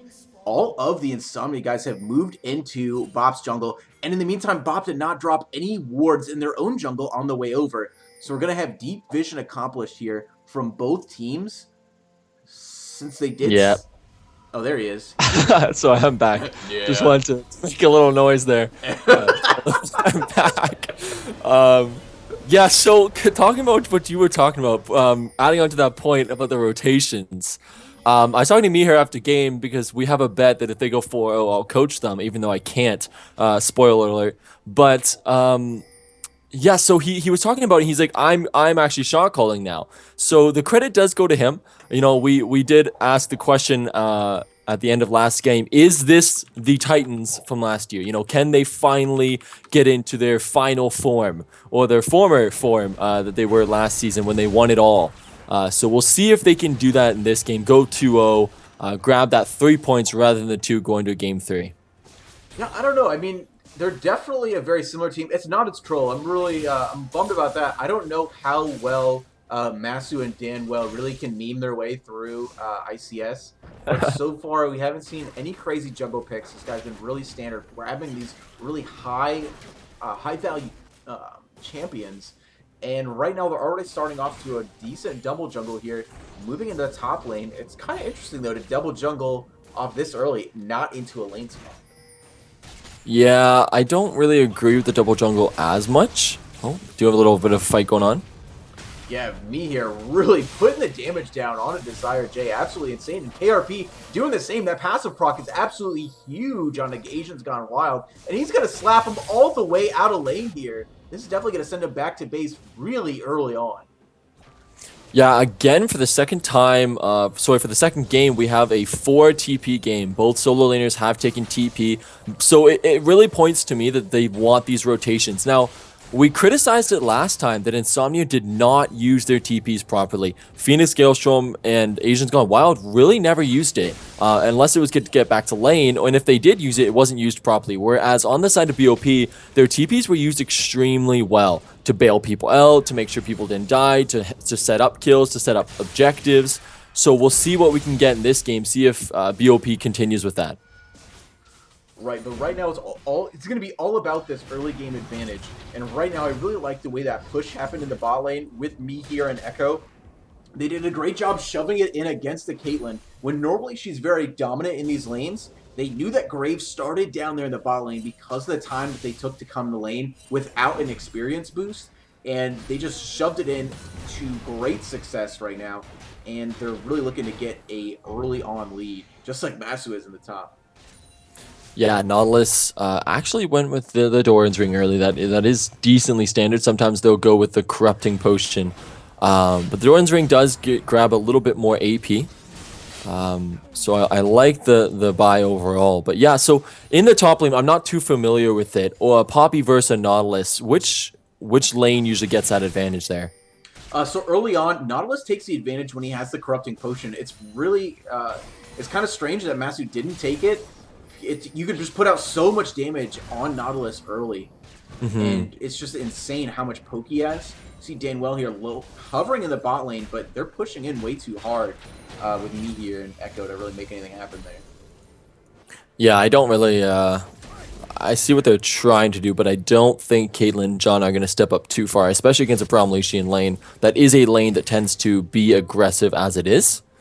But we'll see if they can bait it. The lane is pushing in right now. They do have a pretty big wave right here. Regardless, it's going to move into their favor. It's just, can Danwell really stop it? He cannot. Echo is going to jump in there, trying to find the Frostbite. It only hits Legends of Korra, but they had plenty of space between them. And me here just took tons of damage after that. Yeah, I don't know why they didn't wait much longer there. They had the lane pushing. It was, maybe Demo got a little bit impatient, realized he was wasting a lot of time down there. But as you pointed out, the lane was gonna push in. Why not just wait a couple more seconds? Instead, Mihir takes about 200 free damage just from autoing off of those minions that he definitely didn't need to take. Now he's gonna miss this massive wave because he had to go back. Not the best plan there. Yeah, overall, huge minion wave right there. Phoenix Geostorm and Machi finding some aggression here on Namasu. He's already going back to lane, though. Not sure what they're going here. Machi, he's going for a dive. Lots of damage. Challenging smite down. The red buff, that's going to be all she wrote. First blood going over to Insomnia. Wow, I did not expect that burn damage coming out. What a kill. I was about to criticize Matthew for not flashing. Why aren't you flashing for the kill? Just get it or go a little bit deeper than flash out. But, he knew what he was doing. He got the smite off and the red buff, got the burn damage. Yeah, he's got the style points going on, just like they do here in the bot lane. Lots of damage going on. KRP coming in for the roam. Flash is burned out. Ooh, and Danwell unfortunately makes... Wow, he makes the invasion into the enemy jungle, and then they're going to have... Agent's Gone Wild. He's just going to go in on it while he's DC'd. Yeah, looks like he's gonna come down here. I don't think he's gonna make it out of this. They're just kind of talking. He did DC, but a kill is a kill. Obviously, you don't know if someone's gonna DC like that. So overall, right now, just on how Insomnia is doing, how they're adjusting, how do you like Insomnia in this early game? Already jumping out to an 800 gold lead. So before we get into that, actually, I want to look at something real fast. Yep. Let's move to 450 and take a look at that bottom lane fight, because that was really something that I feel is going to dictate the pace of this game, and it's really already showing in the constant ganks they can get out of. So let me know when you're at 450. Yep, I'm there. All right, and 3, 2, 1, I'm going to play. Walk us through it. Playing. Yeah, so already Full Metal Echo gets way too greedy. He tries to jump to the minion there, but then Runin's Mihir Kane kind of goes up, takes the auto damage, and then obviously that minion wave with a cannon, I think there's almost 2 cannons there, has to completely go onto him, do a lot of damage on Mihir Kane. He has to go back, and in return, he misses a lot of CS there. I think altogether, he misses about 10 to 20 CS there. So really, as you said, it does dictate that lane. Mihir Kane last game did so well. Now he's a lot further behind against the John and Caitlyn lane. All right, so I've jumped up to 2 live, and we are still at a pause right now. However, man, looking at that, really it was all about the combo. Caitlyn, she hit an auto attack, she hit the 90 caliber net, she got the headshot, then she was able to shoot off the Piltover Peacemaker directly after that.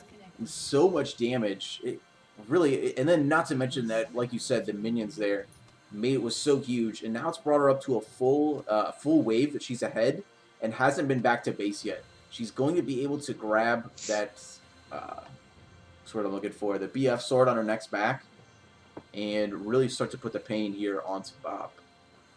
And which is a big deal considering they have a protected AD carry lineup with that Janna and Lulu in the play. Yeah, I'm excited to see how Insomnia can bounce back. Obviously last game, Insomnia, it's not that Insomnia was outplayed micro in the micro game. It's not like they were just completely overtaken and the lanes lost. Actually, the lanes didn't really exist that game. We saw in that game that it was really just kind of a push the turrets game, which is why 8 towers was taken in 13 minutes. Then now you see more of a one-on-one. You get the lanes you want. Insomnia already jump up to an 800 gold lead. So this is the BOP that I remember. This is the Titans that we know. In the micro game, one-on-one, mechanically, they tend to fall a little bit further behind. Unless your name's KRP, you don't tend to usually win your lane. However, their macro game is always really strong, which is the reason why I said last game, I pointed it out. It seems to me like they said, you know what, we usually are not good at early games. Let's just group up and have our macro game. Let's force it early. And that's why they got that massive lead off of. Right, exactly. But right now, really, we're looking at the jungle pressure to make the macro game since we don't have a lane swap. And already, Insomnia is coming up ahead with Machi picking up that first kill onto Masu. And really, that's all about this early game. I have no idea why you would go a Doran's Ring on a Nautilus top. He's going for more damage. I don't know, maybe with Runes and Masteries, he went more of a full damage build. Maybe Swifter's on our break. You can check that out for us, a little Nexus these guys, and see what his games are looking like. Because Yeah, really, definitely. the only time Doran's is really going to work out for you is if maybe you build full AP, you get that huge shield, throw off those huge riptides to do tons of damage. You got a big burn coming off from the damage over time effect from your shield auto attacks, and maybe that gets you ahead. But so far, we haven't seen that happen for him. Yeah, he is, he is up in CS, but that's expected for a Nautilus. You expect with the amount of wave play with that E constantly being on, you do expect that that CS advantage. We do want to remind everybody that we will have to start again. There is a 5-minute pause on every on each side. I'm listening to the chat. They're saying, yeah, you think he's dead. I think so too. I don't think he's gonna get out of this one alive. Looks like he, 50 HP if he makes it. Be one of my favorite plays. Oh, sorry, 48 HP. Yeah, he's definitely dead. Smite is not up. He's not going to get any help from that. Can't flash away mid-auto. Yep, there he goes. He died directly after the pause started. The auto attack had already been started. Yeah, so just 1 sec. I'm just going to look up the runes and masteries in this game because I'm also interested to see what Mesu took. Because we do, you just expect that corrupting potion. Ooh, KRP, he doesn't move into the parallel conversions in time to get his stun off. Really unfortunate right there. He would have had Asian's Gone Wild stun, but instead they're going to have Masu rotate down. He's going to miss. Wow, a huge miss there on the dredge line, but he is going to go ahead and burn the ultimate. KRP, he is on top of him, tons of damage down. The late TP from Phoenix, is this going to change the tide of this game? And speaking of that, a big Riptide going down to slow up Phoenix Galestorm. As we have me here, he's getting into this fight, getting into really close range of Desire J, but the Dredge Line is going to find him. The Frostbite's going to stun him up. You got a huge piercing light going down. There goes the Flash and Frostbite. Full metal Echo. He's going to pick up the next kill of this fight. Huge. 2 kills going over to the side of BOP.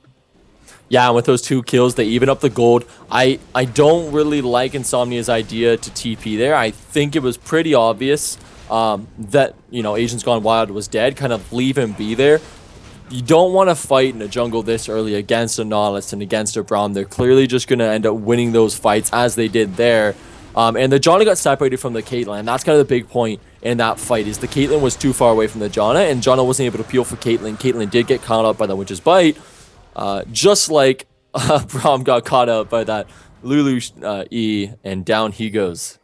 Yeah, that was one shot right there. I was just looking to praise Echo. It was a really good job there with the peace of mind to jump in front of the Janna shield, throw up that Unbreakable, and take away any chance of a possible steal. Really good heads-up play. But like you were saying, the teleporter that came in from Phoenix Galestorm, when he had a huge wave up there, he could have taken that tower easily. He is going to go ahead and take it now, but even still, a little bit farther behind, and a few extra kills lost on his team. Yeah, so Danwell still not in the game, so they are playing 5v4 right now, as per to our rules. But we'll hopefully see that he comes back. We definitely don't want a game ending on a 4v5, although it would force a game 3. Yep, there goes the reconnect. There goes the stun on Asian Gone Wild. That W proc, the parallel convergence passive proc on Asian Gone Wild is huge. There goes another one, but he does get the wild growth. KRP, he's just going to go ahead and chrono break back, chrono shift, get all that HP. Yeah, KRP time after time after time is looking for these fights. He really is trying to show his lane dominance against this Lulu. But Lulu does have 2 kills. Obviously, none of them are off of KRP himself, but he picked up that kill on Braum. Got that kill on Danwell as well, the Kindred. Whether it was due to the disconnect or just mispositioning, we don't really know. But KRP is trying to show his lane dominance and get that lead here. So that disconnect is going to come up huge when he is half the CS of Mashy in this lineup right now. Since we got a little bit of time, what was those runes looking like from Masu? Yeah, I was looking on my mobile, and unfortunately it doesn't like mobile, so I can't answer that question right now. However, he did take a 0, 12, 18 mastery, so he did take more tanky masteries than offensive. That is expected from the non-list, obviously, but definitely not going the full damage non-list build, which I don't think would have been the right choice anyway. Well, it's not necessarily a full damage. It's really just the early game to allow him to get really all that poke pressure off. But really, it allows the poke by the corrupting potion. And right now, Full Metal Echo, he is walking really far forward. He finds a matchy in the bush. Then they get the trap right behind him. He's going to jump. He's going to flash. Can they get in range in time? They have the ultimate up on Desire J. They have the ultimate on Matchy. He's going to miss the collateral damage, and we got a teleport coming in from Matthew. He finds the dredge line on Matchy. The rest of his team are too far back, but KRP, he's right in the middle of it. They get a huge kill there on the Hurricane. He's going to jump right in Matchy's face, get the next kill. And, well, he comes in just in time to find Korra going back to base. But another 2 kills going in the favor of BOP.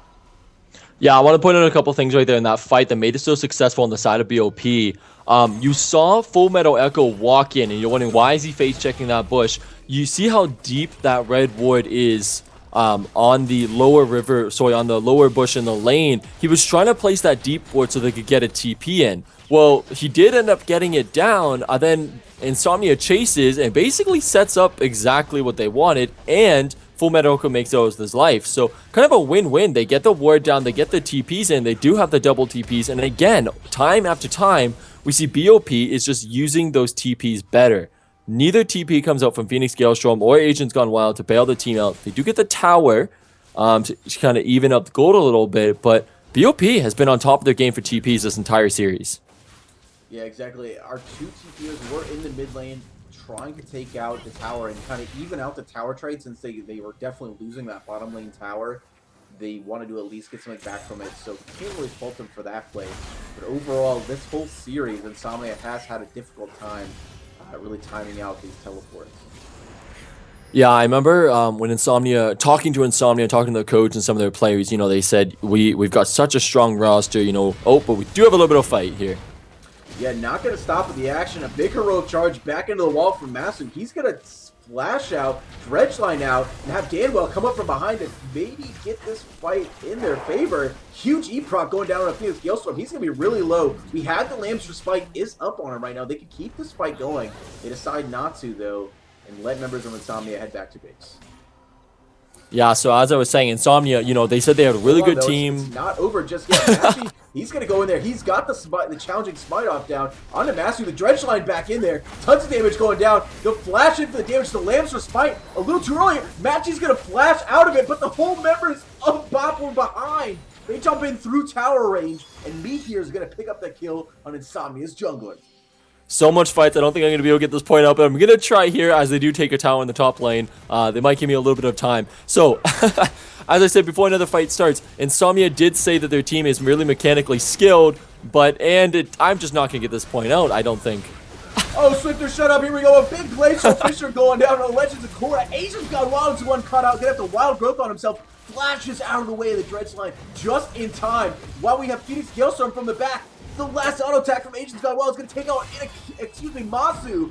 Phoenix Galestorm, he's going to try to get in. Ooh, Full Metal Echo is going to walk in just in time to save the rest of his team. Only one member going to drop here from BOP. Yeah, Insomnia take a page out of the BOP book. They get the deep wood this time, and then they get the TP behind. Phoenix Galestorm, finally, Insomnia is starting to get those better TPs, gets the upper hand on the fight. They did lose the tower as well as the mid lane tower, so most of their disadvantage is due to that tower. They try to even it out here as they do grab the second tower of the game, and the gold lead only stands now at only an 800 gold lead, which majority is from that third tower. Yep, so looking at this game, in comparison to the last game, we had these huge CS differentials, and really it was all about the macro play and the rotations. This game, we've had all 1v1 matchups, and not as much macro play. But speaking of macro play, Matchy, there's no rest for the wicked right now in Insomnia. He's going to take a dredge line, and Massey's going to pick up another kill for BOP. Yeah, and they're going to grab the second dragon here, which is better. Obviously the dragons did get buffed. That second dragon does give the burn to the towers. So it is good to take these dragons early. They're getting the objectives they want, and the thing is that's scary about BOP's comp is they have out so much damage. They have a ton of damage. Even with Danwell so far behind because of that disconnect, you can see that he's really making up for it with the use of his ult and how he's been using it this entire game. Yeah, we have to find really the big team fight that BOP wants. Right now, they're at the point where their tanks are still, they're huge enough to get into the face of Insomnia, and there's no way they can stop it. A Janna Monsoon is going to be well-placed. It's going to be the only way they get out of these fights. This wild growth just doesn't give them enough time to stop. But this is going to be a 3-on-4 right now. We had Masu coming up from the bottom. Me here, he finds his spot that he wants from the backside. He gets all the damage down that he wants. A huge chrono shift coming out from KRP. He's going to take a headshot. He's got the ultimate coming in from Caitlyn, but it's not enough. Me here, he's got it from behind. Looking for the dash. A big Peacemaker is going to be taking him out. The parallel conversion coming out from KRP. Desire J, he's putting out tons of damage. He's not going down yet. The Peacemaker almost takes down Meko in the backline. Danwell, he's in the back, but he's going to finish off Desire J. He finds Cora, still going forward. The red buff, not enough to slow him out. And we're only going to have 2 kills for 2 kills in this team fight. Wow, how different that fight would have been if Desire J was there from the beginning. Really, really interesting how, you know, he did, or sorry, not interesting, but really unfortunate that he wasn't there in the beginning half of that fight. Unfortunately, too many people got picked off, but you saw right when he got in that fight, he did so much damage, almost grabbed the triple. If I think he would have killed the Kindred, he probably would have gotten a quadra kill as well. So the Caitlyn's really starting to heat up. Does grab the Ruin's Hurricane early along with that BF. She's going to be dishing out quite a bit of damage. Yeah, overall, all of her abilities were very well placed right there by Desire J. I say her, but I mean the player is more than likely a dude. But regardless, I do the same thing. It's okay. Yeah, so you know, really nice pull over Peacemaker there to take out me here on the back of that fight. The ultimate off the start kind of took her out of positioning. She probably could have positioned herself forward, got more auto attacks inside the fight when it was kind of obvious that Echo was going to be able to block it. So maybe a misplay there, but in the end, Desire J definitely came up huge in that last team fight. Yeah, so far, even Insomnia, you know, even with how they're kind of losing some of these fights, they are doing a good job with this comp. They're kind of doing what BOP didn't do last game, even though BOP still won. They're just farming up. You know, they're giving Desire J these jungle camps as he just takes a race. They're giving Desire J as much farm as he can. He does lead and farm on the side of Insomnia, and I expect that to continue. They want Desire J to get 2, 3 items, and then just buff him up, give him the shields, and then have Poppy kind of sit in the front line there, as well as Graves. You know, a lot of people think, you know, Graves is, 80 carry damage. Yeah, he does do a lot of damage, and obviously he's an 80 carry, but he does have the tankiness that none other 80 carries have, especially if he grabs that, if he grabs those more defensive items as an 80 carry. Yeah, but overall, speaking of the late game, the biggest issue right now for Insomnia is the late game. They have an early game dominant composition with tons of poke. They have very huge damage and a small window to keep their 80 carries alive. That depth charge coming out from Masu is going to spell death for somebody on their team. Depth charge is going to give the amount of time for the rest of BOP to jump on top of them. And right now, they're ready to start jumping on top of them. Parallel convergence not going to hit anybody. But overall, this BOP lineup, they are going to win in the late game. Yeah, I don't, Yeah. Yeah, I don't know how much I agree with that. I was trying to I don't know if I didn't want to, Kindred, hello? That's true. That's Hello? true. Me and Kirby or me and Blue are just gonna debate on stream here, but yeah, no, I see where you come from. I see where you come from. It's a valid point. I definitely think both teams are strong in the late game, nonetheless.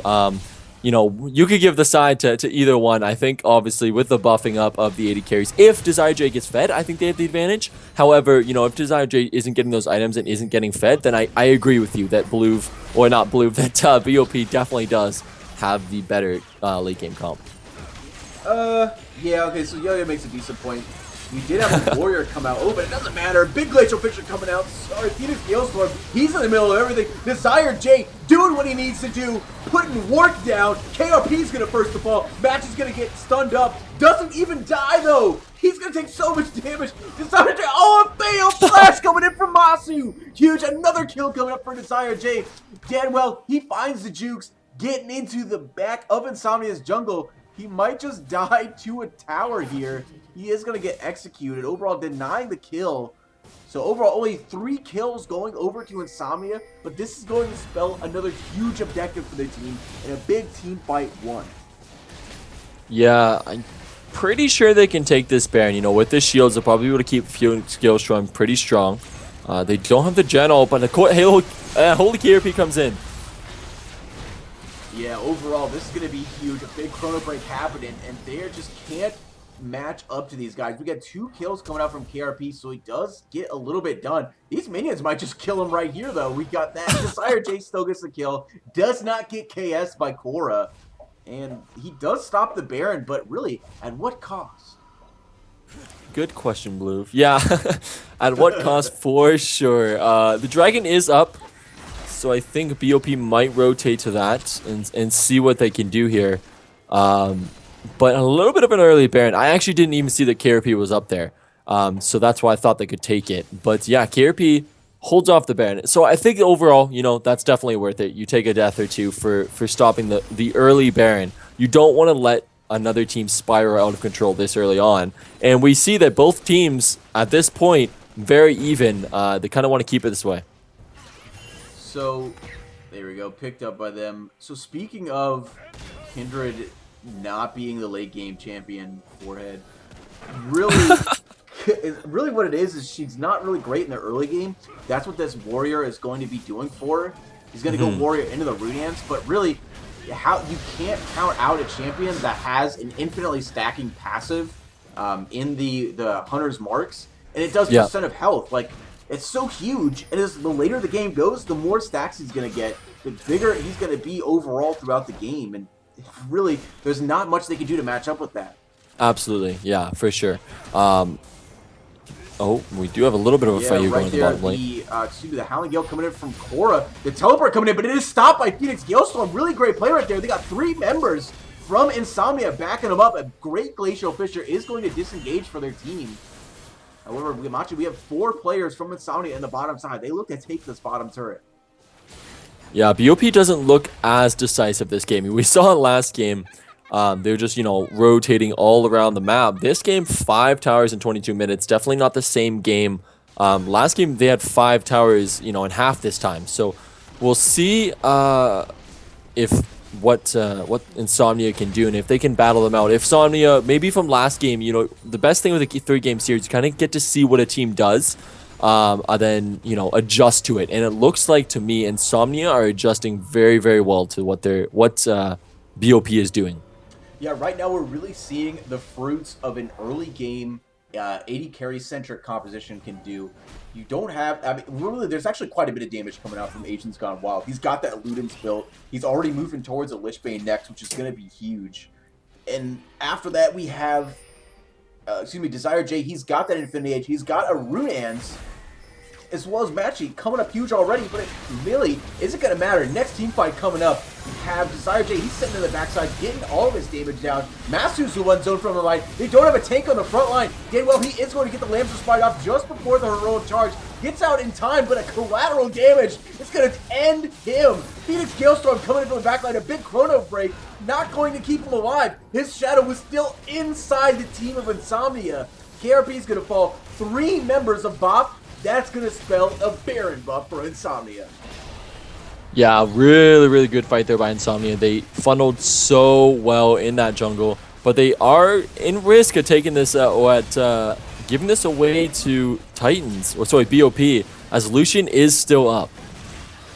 And Lucian not really matter here. They have plenty of damage. They have plenty of utility to go ahead and stop that. And overall, this is still a wow, really showing off the huge range right there. Desire J has nothing of that. Gets that headshot. He's got that Infinity Edge. He's getting so many headshots off in these team fights. It's just absolutely bonkers the amount of damage this guy's doing. Yeah, so they grab the Baron. Let's see what they can do with it here. You know, obviously the towers are tied up 3-3. I expect them to try to take the inner tower, see how many they can get, see if they can get all three. Altogether, Desire J is just playing a lot better this game as the Caitlyn. He does have the protection of the Lulu and Janna, so as an AD carry, but do have a little bit of a fight here. Yeah, more than a little bit. KRP, who's trying to feel out the Insomnia guys right there and see how much damage you can get. Wow. But the rest of the members, they were following up quick behind. Insomnia, they're very decisive right now with where they're moving their team. And they're moving here to take this mid lane tier 2 turret. Desire J constantly getting his auto attacks down. This is going to be theirs.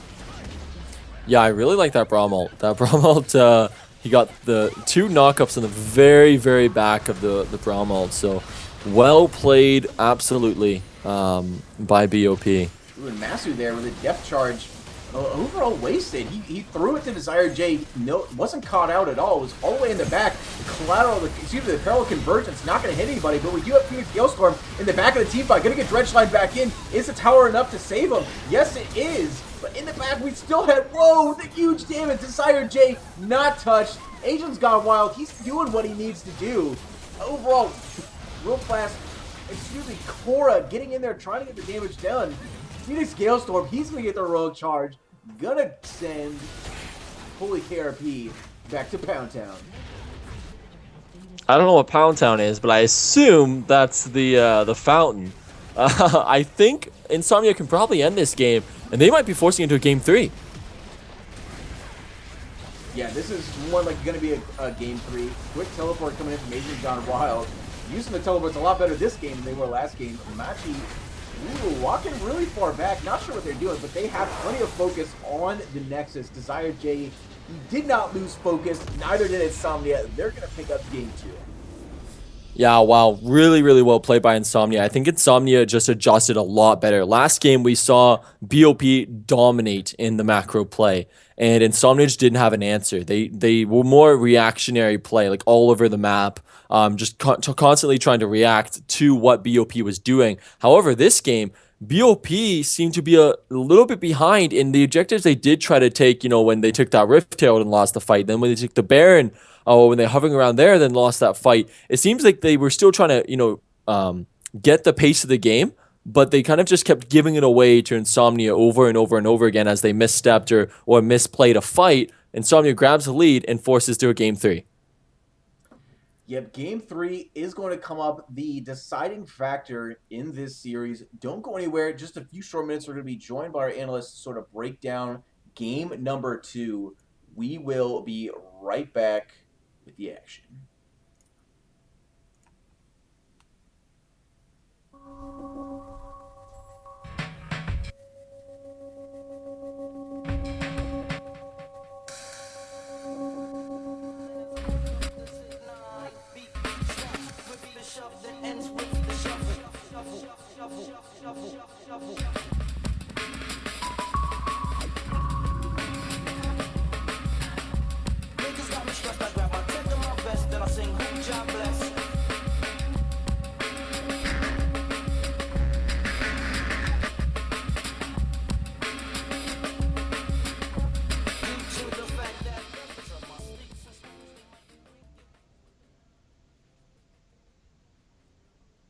Yay! I get my game 3. All I wanted, I got it. Okay, so back to what our analyst desk is A little really excited about. there, man. Yes, I got what I wanted. Do you know how often I get something I want? Never. I don't. Well, especially if it's a game 3 in the ICS, you really don't see it too much. Okay, so let's break this down. Where did BOP go wrong?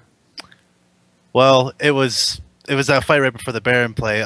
Kindred leading the fight, Lucian, Braum, not even anywhere near the fight. Insomnia just collapsed on him, just took them all out, and Baron mid lane. And one thing I wanted to touch was right after they got Baron, you know, they started to take the objectives and whatnot. It was just BOP just seemed they just fell apart right after that. You know, like they had depth charge that led to nothing. It was just complete chaos. It's diving inside the base while turrets were still up. Even the Poppy, you know, taking out KRP by the tier 3 bot turret. It just seemed like that fight spelled the beginning for the end. Both cops played very well.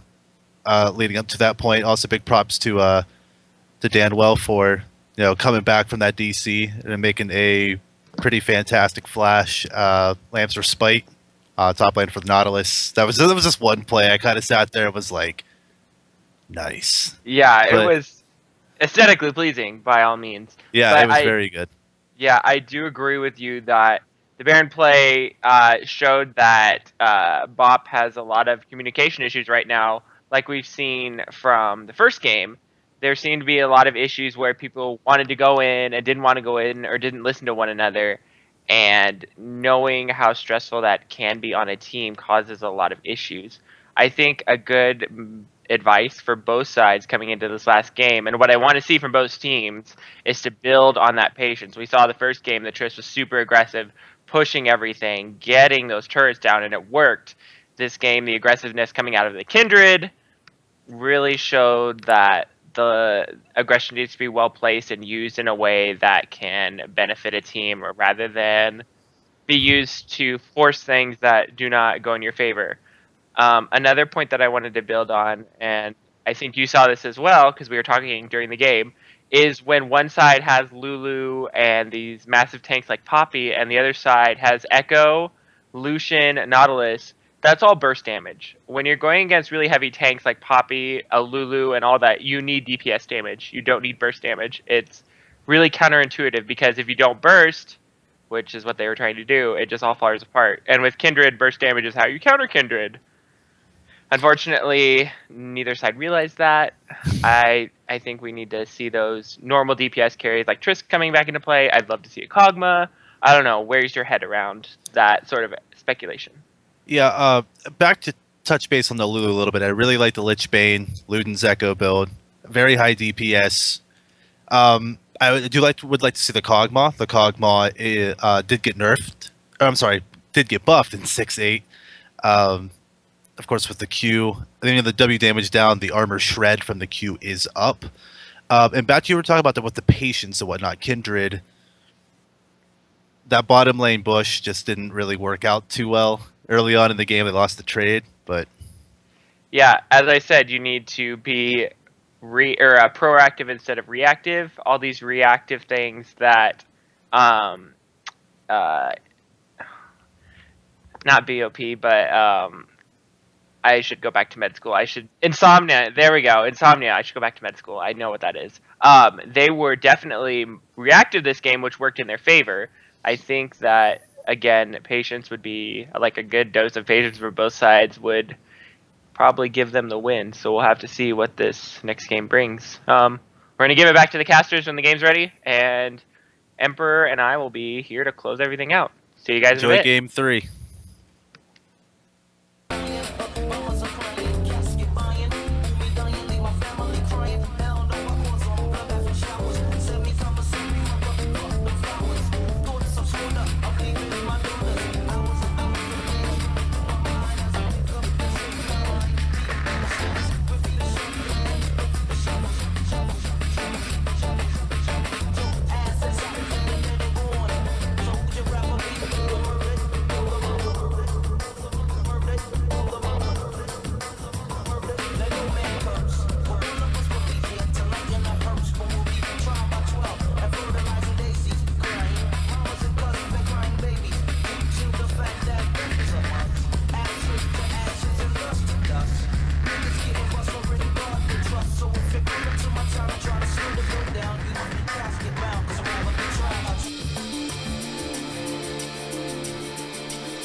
Stuff for happening. Too fast. Here we go. Game 3. So much action. And I'm not muted this time, so that's good. All right, Soraka ban. That's been banned 3 times in a row now. What I'm expecting in this ban, I'm going to predict it before it happens, and I'm expecting a Lulu ban. Both teams that have gotten the Lulu have won, so I'm expecting to see the Lulu ban, or maybe it will go first pick on the side of BOP. I know somebody watching does not like the Lulu first pick last game, but it did seem to work out decently well. Lulu did pick up 2 early kills. We do have the Azir ban and the Nidalee ban on this side of blue team, which is BOP. BOP is the blue team. That is correct. Yep. Nearly gonna be the next one banned. We still got some huge jungle picks left up. The Kindred and the Graves. Poppy's still on the field. We still have a male Kai left up. They are going to take away the Lulu. Overall, like you said, it's been the common factor on the winning team for each game. So maybe we could see something go away from like these really huge 80 carry centric lineups. Maybe. Yep. I did my little swoosh there. That was my prediction. I kind of knew the Lulu was going to be banned. Very, very high priority right now, apparently, for both these teams. Graves was also banned, taken away from Machi. Just need to figure out their jungle. Yeah, taken away from Machi. So the Graves will not happen again. I don't think the Graves was that big of a effect, but also Kindred taken away from Danwell.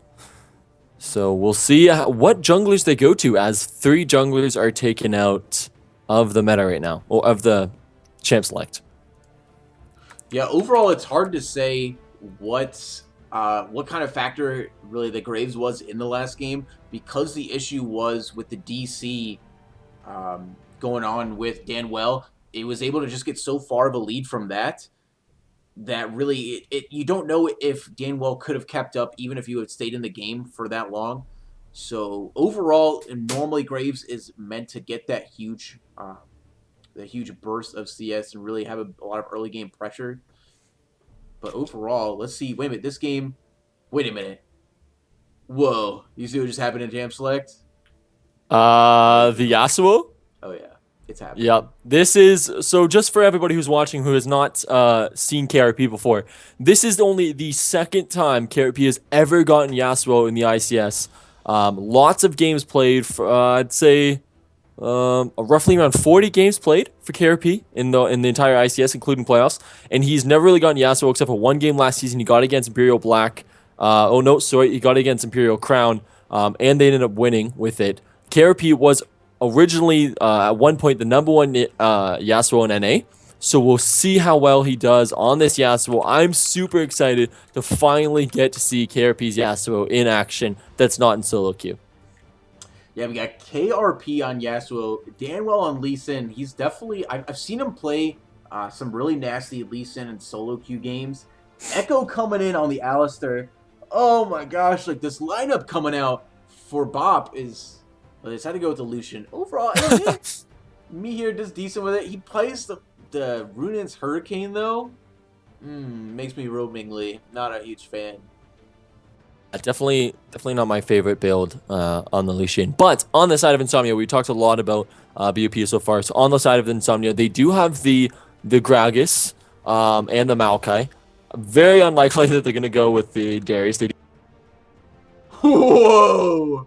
That was real scary. So while Swifter is going through one of the 7 circles of hell, I guess we'll finish this out. Asian's Gone Wild going to possibly troll us here in the mid lane, pick up some huge picks. But yeah, looking at the BOP's lineup, they still are looking to round out with some tanks right now. They have the center of the field picked up, looking to grab top lane as well as support. It looks like on the side of Insomnia, they are going to go with the... oops, I guess this guy's Skype is showing. Whatever. You guys should just spam Swifter with all kinds of memes and stuff. Whatever else that this guy does. And look, there's champions back there. Whatever. We're just going to leave that there. All right. I think I'm back. There is. We at least have the voice. But we don't have a champ select Holy crap! You've ruined everything, Swifter. It was all you. That wasn't me. 1 sec. Wait, Tarek is banned? Uh, Because Tarek came out last week. Yeah, Tarek is not banned, actually. That was last week.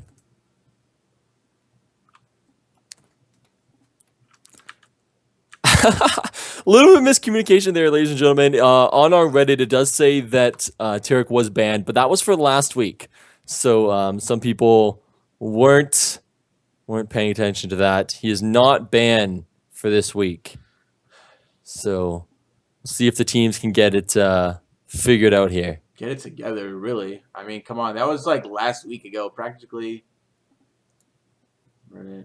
Oh, jeez. We gotta do something about this. Oh, God. We're doing it live. Quick commercial break here, folks. As we get to work back on this Champion Select, we will give you live coverage as far as what's going on. Don't go anywhere. This is Imperial.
All right, sorry, I'm done trolling.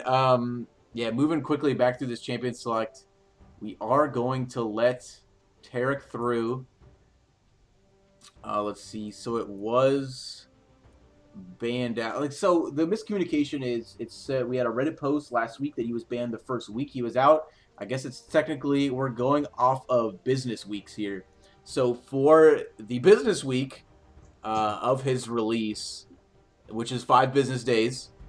It has been completed, and he is unbanned. Yeah, usually what we do here at Imperial Esports is we do ban it for the first week he is out, according to our business week, as you did state there. So because it is a new ICS week, it is a new business week, he is unbanned. He has been out for a decent amount of time. Gives some people a little bit more familiarity on him. So that should be a little bit more clear next time on the Reddit posts.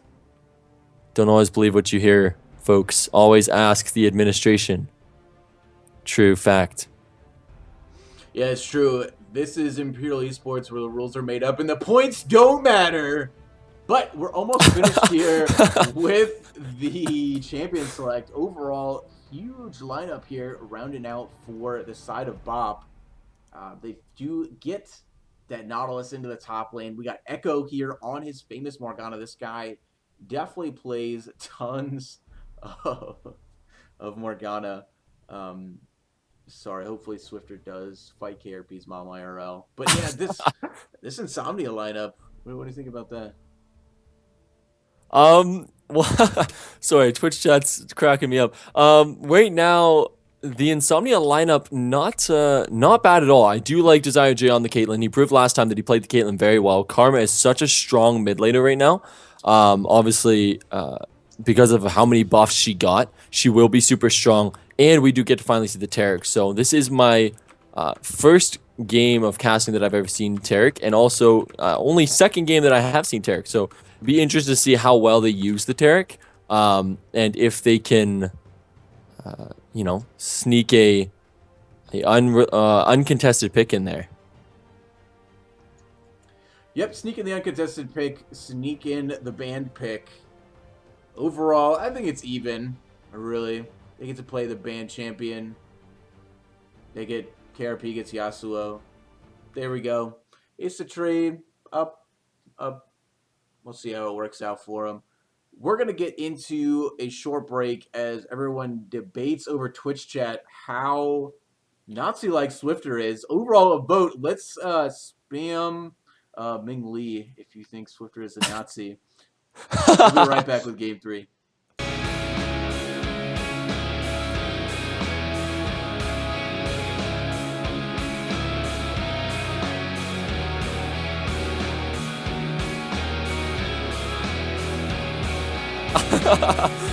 No.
Summoner's Rift.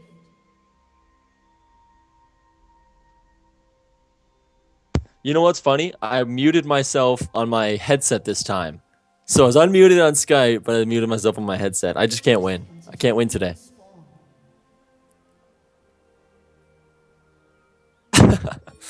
So I was saying while I was muted, not only is it Tarek, but it's armor of the 5th age Tarek. So overall, great skin. Love it.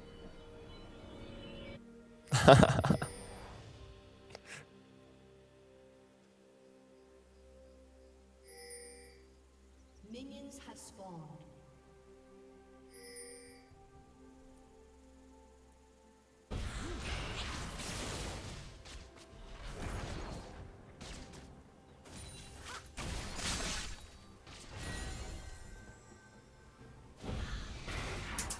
Thunderlords?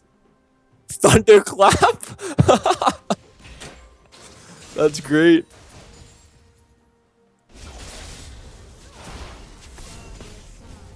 Swap away. I don't know if they exactly saw them going top.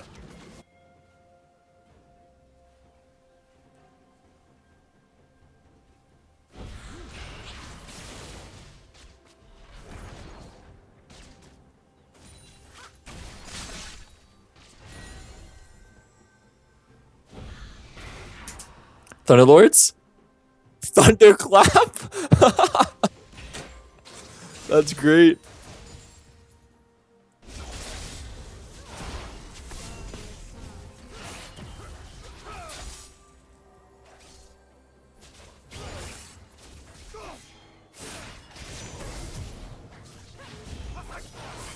Oh.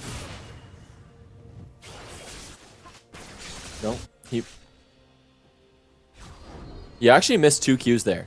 He missed the first one as he was going on, then he missed the last one while the Ignite was down. So would have definitely been a kill, but missing both Qs there costs him early 600 gold lead, or 500, I should say.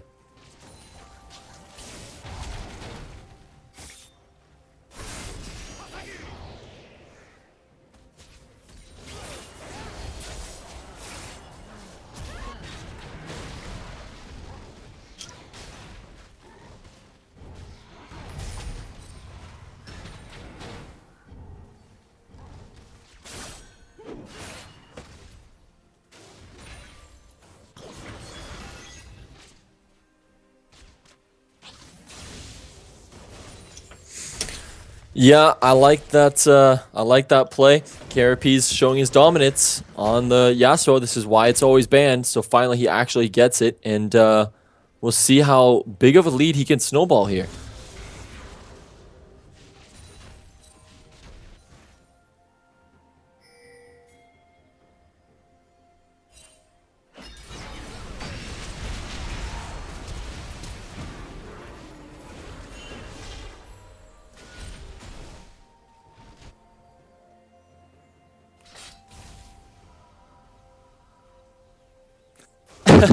So, Bloof, I do want to cut you off. You're muted and nobody can hear you. So I'm solo casting right now, apparently. Fucking Kipo, man. Holy crap. Why is this so hard to do? Like, I have to hit an extra button. There's hotkeys. I made a lot of funny jokes and decent points. You guys will just have to take my word for it and laugh quietly to yourselves in chat. I mean, it was hilarious, yeah. Bloof actually did have really good casting there. Too bad you guys missed it. I think it was definitely his best of the night. And now it's gone. Yeah, cap face. But regardless, overall match, he's going to make a return gank here in the bottom lane. Black Shield runs out just in time, but they decide not to follow up. And, yeah, I did get banned from early game voice chat in this game. Yeah, so I like the matchups here, as they do get the standard matchups. Obviously, in the top lane, you know, they're a little bit mixed up here. The bottom lane's in the top, the top's in the bottom, but it is standard nonetheless. With Taric, Caitlyn versus Lucian, Morgana, who do you think has the advantage in that lane? It's hard to tell. Taric is still a wild card. Being a highly contested ban champion right now, he puts so much dominance into these lanes, possibly, if he can land that dazzle out. Overall, but they do not realize Matchy's still waiting up here. Danwell, he was trying to come up from behind. They missed the dazzle out, get the black shield, and nothing is really going to happen here in the top lane. I like the Twitch chat. I gotta stop focusing on Twitch chat, but we do have Adolf Swiftler in there now. We got a game to cast, Swiftler. Let's get into this game here, as we do find a huge kill. I'm sorry, I completely missed that in the mid lane. KRP coming up huge with a little bit of a roam here from Masu. Yeah, KRP already almost got the kill. Nautilus comes the last second, gets to kill secure. We'll say secure on that one. But overall, really good play by KRP. So far, already he's got the 15 CS lead and a kill and an assist. Yeah, and he's got the call has already started. He is trying to really keep. This is what he does. He gets ahead. He stays ahead. Then he gets massively ahead, and then they win. That's how this KRP Yasuo works. Sorry, there's a lot of words right there to put together. No, yeah, I definitely agree with that. KRP was known for taking over games, and you're giving him his best chance. So, yeah, enough talking about KRP though. We are focused a lot on this. Something that we do have to realize is the Morgana Black Shield. The Morgana Black Shield does block a lot of the CC that Taric brings. So, we'll see how well Full Metal Echo can use it. Morgana was noted as his best champ in Season 1. He often went to the Morgana time after time. So we'll see if Full Metal can go back to his ICS Season 1 days. Yeah, and overall, constantly, we see, he try to start the tether off, and it doesn't start. Whoa, he's going to go ahead and go in on this. KRP is going in on a 1v2 right now. He is not stopping. He is level 7 to both these level 5s. He doesn't have any more champions to jump in on. He's going to get tethered in, trying to find... There's Dan Well for the backup. They get one kill. There goes the Dark Binding. Full Metal Echo is going to pick up the next one. We have 2 champions right here. The Resonating Strike is going to miss. Meanwhile, we go down to some action here into the bot lane. Masu, he is at a health disadvantage into a cannon minion. He's going to end up coming up behind in this trade. And overall, going to force Phoenix Galestorm back to his tower. Yeah, a lot of action early. Obviously, in the bottom lane, you just kind of have 2 tanks whacking each other. It's nothing really is going to happen there. But in the mid lane, the Morgana Full Metal Echo really good roams there to help get that kill. Obviously, you would have rathered it, go to the Lee Sin, but going to the Morgana nonetheless, not the worst case scenario, as even Morgana, brings a lot of utility and damage if she goes for that Hourglass build. Yeah, overall, Echo isn't really known to be a damage Morgana, really, because he's so spot on with these Dark Bindings. That's really his only job. He gets his carries ahead. He does a really great job in really controlling these team fights. That's really what he brings as a Morgana, and that's what I expect to see here in this top lane. Yeah, they're trying to fight over the wards, the classic support ward fights here. Taric does come out on top there. But on the side of Insomnia, so last game you saw a big thing happen with Insomnia. They were able to adjust to BOP's game. This time, BOP has, I think, the stronger comp as far as, their damage and their synergy. So we'll see if Insomnia this time can keep KRP down, be able to gank him a lot and help out KRP get this lead, as well as Runaan's Hurricane. In the first game, we saw him take such a big lead, and that helped them to win. We'll see if he can get that here as well. Yeah, already starting off to a little bit of a lead, and it's coming up huge. Hold on, we do got a little bit of a gank here in the mid lane. Maybe Swifter tries to, or it's not Swifter, jeez, your cat's not playing. KRP does not go for a 1v2. Dan Well instead gets caught out, body slam, dazzle. Then he actually gets explosive cast in with his kick into the team. But we have a teleport coming in from Masu. Dark Binding landed on the core. There goes the Dredge line. There goes the KRP ultimate. And the ultimate for Morgana is going to be the last one to finish him off. They're going to catch out the banned Taric, the first one to fall in this team fight. Yeah, a lot of people are saying how OP Taric is and everything, but the thing is about Taric is that with him not being out for that long, it also gives a disadvantage to the team that chooses him as much as an advantage. It is an advantage in the way that the other team might not play against him, but it's also a disadvantage because clearly you see even here, the Taric hasn't been able to been used to the best of his ability, and it's a new champion, so not a lot of practice time has been put on the Taric. So we'll see which one trumps the other, whether it's the the wild card pick that BOP is not used to facing, or it's the the surprise of the Taric and just not enough practice on him. Right, so overall, big trade here coming to the top lane. Desire J, he has his ultimate. There it goes, Runaan's Hurricane. He's going to heal and end up getting out of that with a sliver of health. Well played there by Desire J. Yeah, Runing's Hurricane gets pushed off in lane again, and this wave is going to crash. Luckily, Lee Sin is here to pick up the experience, so it doesn't go fully to waste. But overall, that helps out in the CS lead, or sorry, in the CS deficit that Desire J has, as he is down over 20 CS 11 minutes in.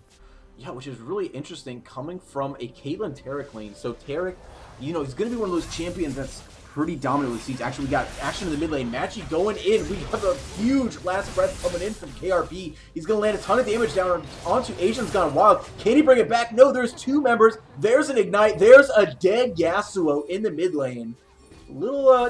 His balls were a little too big there in that last engage. Yeah, too big indeed. Talking about that, obviously Gragas, big guy, really hard to kill both of Karma and Gragas. Like those Dark Binding landed, yeah, they're gonna know that there's a ward in that bush now. Take it out again, man. This ward dominance in the top lane is all Insomnia right now. Yeah, but a 3k gold lead and from no towers. This is purely just from lane dominance. Ooh, again, we have Full Metal Echo coming up huge, getting tons of damage. The Rip Herald is going to go to the side of Insomnia, but lots of low health bars. Can they keep them off it? Another Bark Binding goes down on the Matchy, but Phoenix Galestorm is getting in on this fight. So far, 1-for-1 support going out to the jungler of BOP. Can they re-engage on this? No, they cannot. They do find KRP. He finds Matchy, but doesn't get the kill. Overall, nobody can get. Oh, the longest dredge line lands on a Desire J. Matthew's going to pick up a kill with a huge depth charge. Matthew, the next one going in. Dark Binding lands, and the next kill. Me here, coming up huge, showing up late in the fight, but gets the kill. 2-for-1 in that elongated engage for Rift Herald.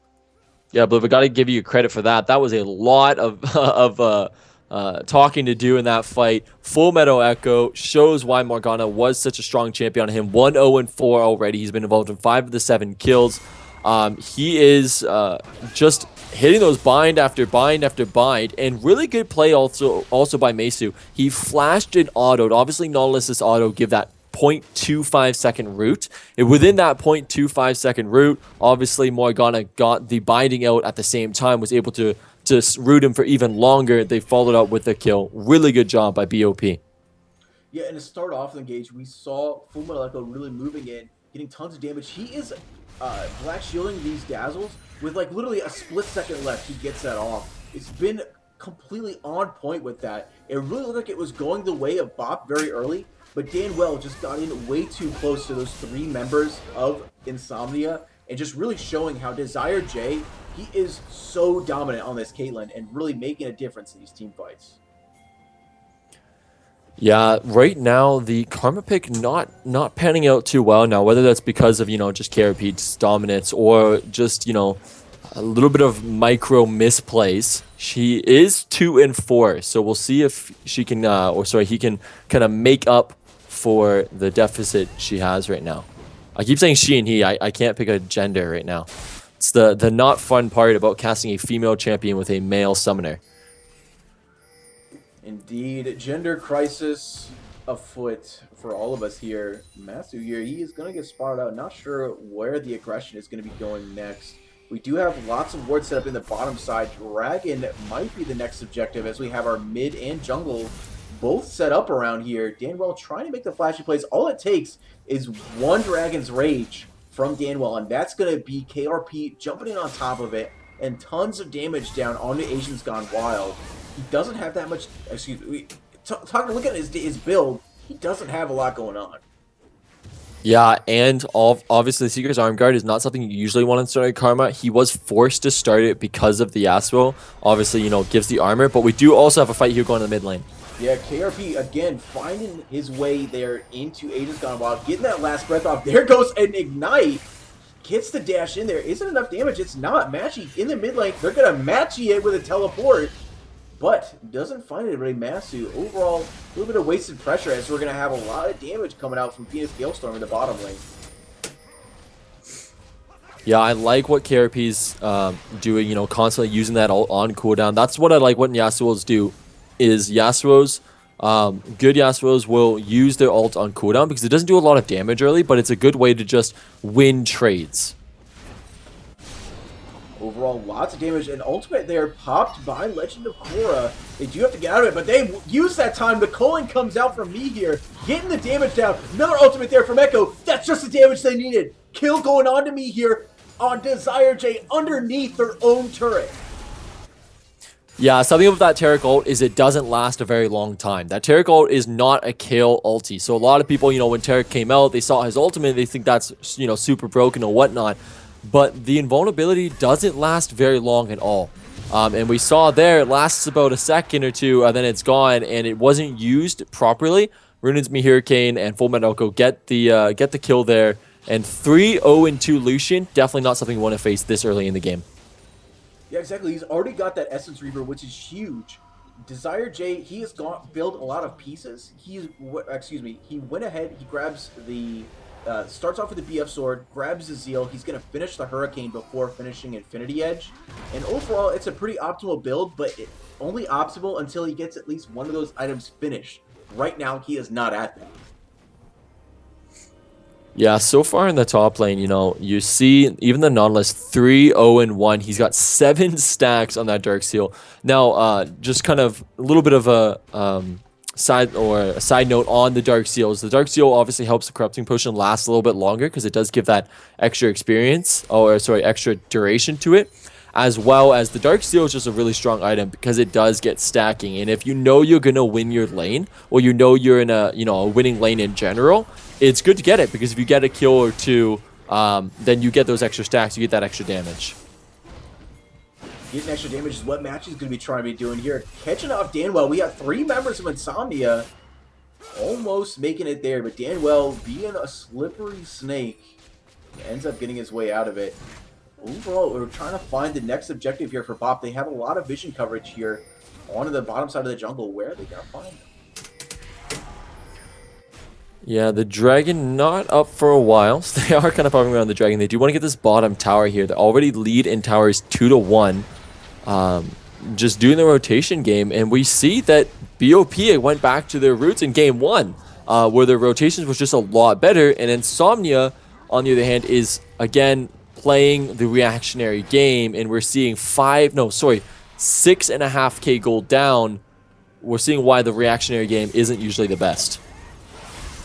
Here we go, KRP again doing his thing, gets the last breath down, gets tons of damage, flashes in for the last part of it. He's got the Ignite. There goes another Steel Tempest. Doesn't land the next one in time. The Resonating Strike lands, the Dark Binding misses. Danwell trying to find the damage, but they're going to have a Legend of Korra denying all of it with the ultimate. It actually didn't deny a whole lot. The ultimate, a little late there. Resonating Strike sitting on top of it, waiting for the next kick. Does not decide to go in. Danwell staying a little reserved here. Just as I say that, though, he is going to go in and try to steal out a little bit more of this Insomnia jungle. Overall, an even trade, mid laner for mid laner here in the mid lane. Captain. Yeah, now Insomnia is chasing a little bit too far. You saw Taric there had to blow the exhaust. I think, he was trying to set up the Gragas. Oh, we do have another fight going on here. Overall, it just does not stop Danwell. With those horny eyes, he just wanted all of Insomnia's jungle, but instead he found all of Insomnia's team. Couldn't have said it better myself. Well, I mean, I probably could have, but yeah, definitely greedy there, Danwell, going in and just giving up free gold to Insomnia. I was just about to say Insomnia is kind of getting a little bit sloppy, and then Danwell does that Kappa. Come on, guys, keep it together here. Look at you, putting out your little baby memes. So cute. Anyway, Asian's gone wild. Gonna go wild with another blue buff in hand. But looking at the map right now, we see constant pressure on Insomnia's side of the jungle. We're waiting for the point that Insomnia decides to fight back. They really need to find a decisive team fight in order to move forward. But they cannot find it on the back of all of these BOP skirmishes. Yeah, I like the split push going on here by KRP. He doesn't have the TP, but he can melt those turrets really quick. And again, it's forcing Insomnia to do something. They go defend the turret, while BOP as well as rotating. They're going to be there a little bit sooner unless Phoenix Galestorm decides to blow that teleport. Phoenix Gilstorm, he's going back to base, looking to use a teleport next, but is he going to have enough time? This fight has already started. Matsu here is in the front lane. A big steel Tempest is going to knock off a bunch of members. The last breath, it does find Legend of Korra, but that's not the member they wanted. They're going to lose KRP and be on the back foot running out of this fight. Phoenix Gilstorm, Galestorm, he's got the Vegetable Maelstrom on top of him. Does he find the next members of BOP? He does not. Enough slows are landed from behind that sapling. Excuse me, not the sapling. I don't know what slowed him off, but there was a slow there. They're starting to catch up. They get the dazzle onto Meteor. That's all they needed. The twisted advance from Galestorm. He's going to find Meteor. Starting to split off. They're going to have Masu. He's going to run up on the side. Insomnia, that's the next target they want. They get the blast to slow him off. There goes the locking blades, and there goes the Caitlyn ult. That's going to be another member dead. 3 members. Those 2 members fallen. Counting is hard. Insomnia wins the team fight.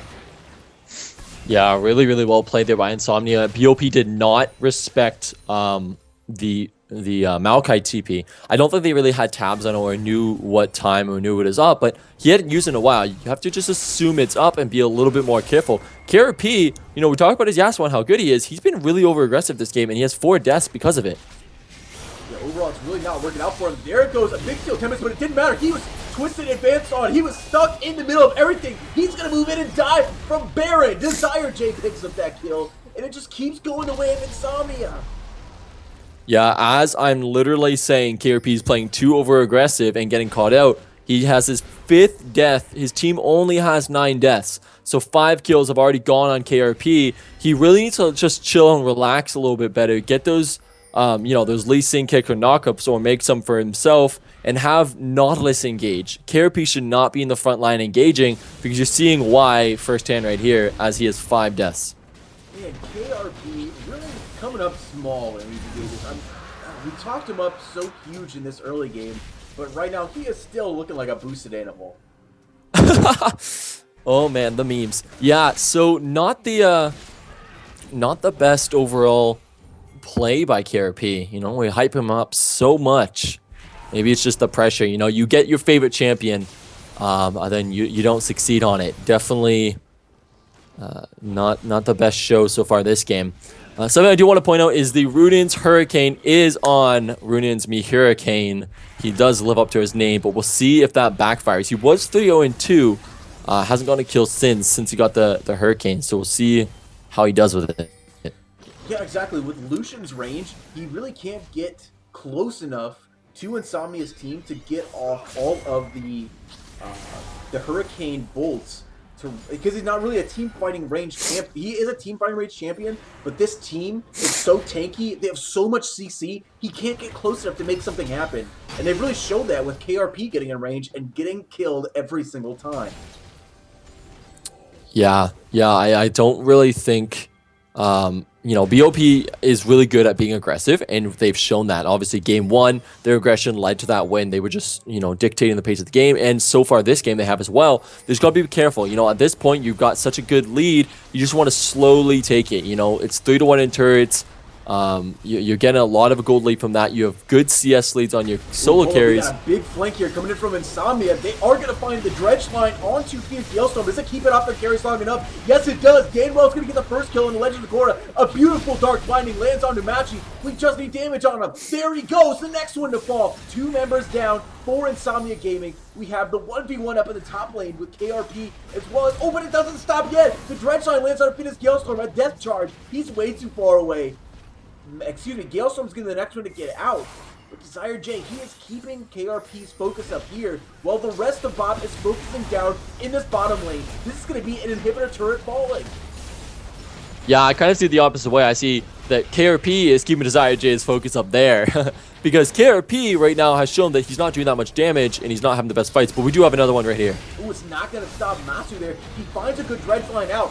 There goes the Terran ultimate to maybe keep any return damage off. But it's not there. The Spooky Ghost, another twisted advance. He finds it at the perfect time. And Galestorm is going to be the one to pick up the return kill. Yeah, so as I was saying, Caitlyn being in the top lane, she has her IE and a Rune's Hurricane. She's 4-2-4. She's the majority of the damage, and she wasn't in that fight. So, of course, Insomnia does lose that fight. And really, you know, without Caitlyn, they're just not going to win these fights. Yeah, Caitlyn is going to be the majority of their damage. They do have a primarily tank-centric team here, as well as, Asian's Gone Wild is putting out mostly utility at this point. He does have a Zanya's build, but not a huge amount of damage. So really, they're waiting for Desire J to really be the carry factor that he's been in this game. But really, they just need him in the right spot. And like you said, KRP kept him there. He ended up getting the turret out of that. So BOP, really, they come up huge in that last fight. Yeah, for sure. I would like to see what BOP tries to do next, as, you know, they're kind of already in the same situation as last game. They have taken the majority of the outer turrets. Obviously, they do have that mid lane inner turret left that they'll probably go for next. But with 2 dragons on the side, that is something else I want to point out about BOP, is they've had the majority of the dragon control this entire series long. And again, they're doing it, and it's really resulting in a massive lead, because the dragons, you know, they may not be the best in the game right now, but they still are strong. Right, exactly. They're going to use this time to use the KRP split push. This guy, the name of his game is split push. He knows he can win 1v1 fights. He keeps that ignite in order to do it. Overall, he's going to go head-to-head here with Galestorm, while the rest of Insomnia, they're going to face off with BOP. Overall, he's coming up ahead. His Grasp of the Undying is coming up to keep him alive. A Steel Tempest again on it. The Vengeful Maelstrom overall in fight, going back over here. Huge catches. Overall, we're going to miss what happened there, but BOP comes up huge, and they win a team fight 4v4. Yep, it's looking pretty dire for Insomnia right now. KRP, you know, they're using KRP well, because he doesn't do the most damage right now, but he is really good at split pushing, and they're just spreading Insomnia all over the map, because nobody can 1v1 KRP right now. Despite all of his deaths, none of them have come one-on-one. They've all just been from him being too aggressive. In turn, BOP does pick up the Baron, as they had to send 2 go down and try to deal with KRP there. Yeah, so overall, lull in the action. I want to step back and look at that team fight real fast. Got a little bit of time. Might as well check it out. Let's see, what timestamp is it at? Looking like... Here we go. Alright, so I'm pausing us at 20... Let's do 27.5. Alright. Alright. Okay. Alright, 27.5. Let's go. We're gonna focus here on Desire J. Yeah, so Desire J gets hooked by that, or gets hit by that binding, and then has to flash out, gets the dredge line, and then gets blown up so entirely quick. And we stated before, without Desire J, and because they have no without Desire J, they will have no damage. And we saw that there. She gets taken out so quick. I don't even really think she got many autos off, if any, in that entire fight. They turn it around. They take the Gragas and the Taric on top of that, because they were trying to sacrifice themselves for Desire J. They die with her, and then the free Baron goes over to the side of BOP because of it. Let's jump back to furthest viewed. Yeah, she actually only got 1 auto attack off in that fight. Yeah. Yeah, and Dragon Control, they now have 3 dragons and 6-1 in towers. So, you know, for all the drama that the Taric pick created, it is showing that hasn't been able to do too much right now. 1, 4, and 6. They are dealing with it very, very well. Yeah, Taric, exactly. He doesn't come up to be as tanky as he used to do pre-rework. His W just was really insane with the amount of armor that he gives. He's a lot more utility focused now, adding in a lot with his ultimate, as well as that Dazzle being a kind of a double stun if you can position it correctly. Yeah. And now they're at the point where they're just on the back foot. Ooh, Desire J again takes another huge dredge line to the face. But we have Masu. He's going to start backing up. He knows that the rest of his team is sort of back farther in the fight. But we have KRP now joining into the fray, getting tons of damage down. He is going to find the kill in the matching. The next one is Desire J to go down. Flashes coming into the front. All of the damage dealers are dead out of BOP now. But all of them are dead from Insomnia. We're going to have Gainwell as well as Masu stay in the middle of this fight. Tons of CC that's going to be coming out from Sora, as well as to Galestorm, and then the Resonating Stripe coming through. He's going to get into range of turret. Now, this is the battle of the tanks. The wet noodle fight between the turrets. Does Masu have enough time to take out Galestorm? He does, putting up tons of damage. That dredge line is going to be coming up soon. Galestorm, he gets a twisted advance. The burn is still on him, but it is not enough. The super minions are there though. Maelstrom is going to take the time and take out a Nexus Tower. The first one to fall, and that's going to be a huge win in a 3-for-4 trade for BOP Esports. Yeah, and you saw there as Insomnia was trying to ping to save the turret.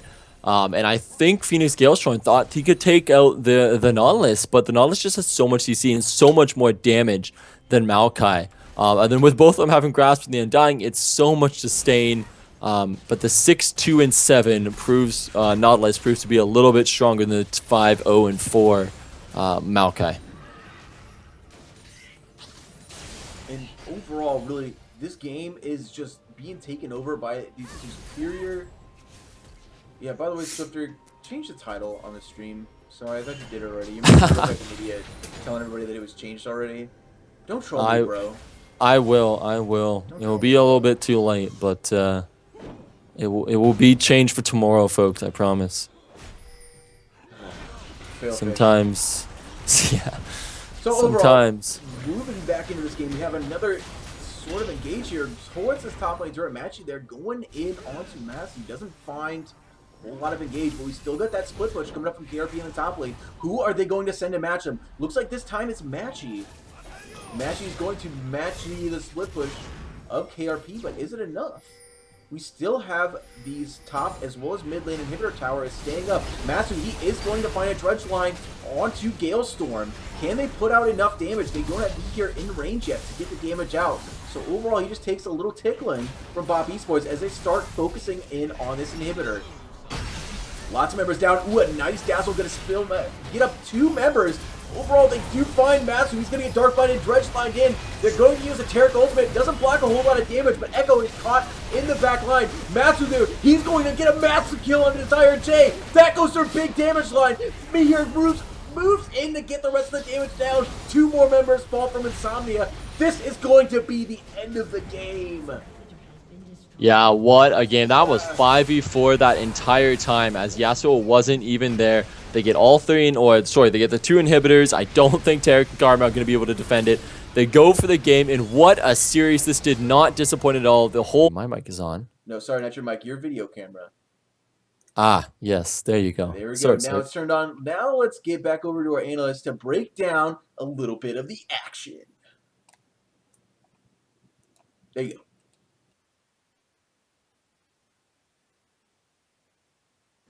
Yeah, of course. I'm going to mute himself that time.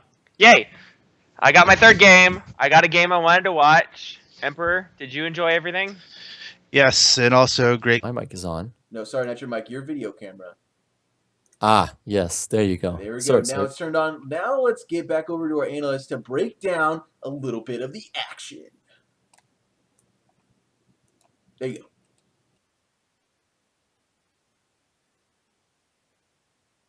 Yeah, of course. I'm going to mute himself that time.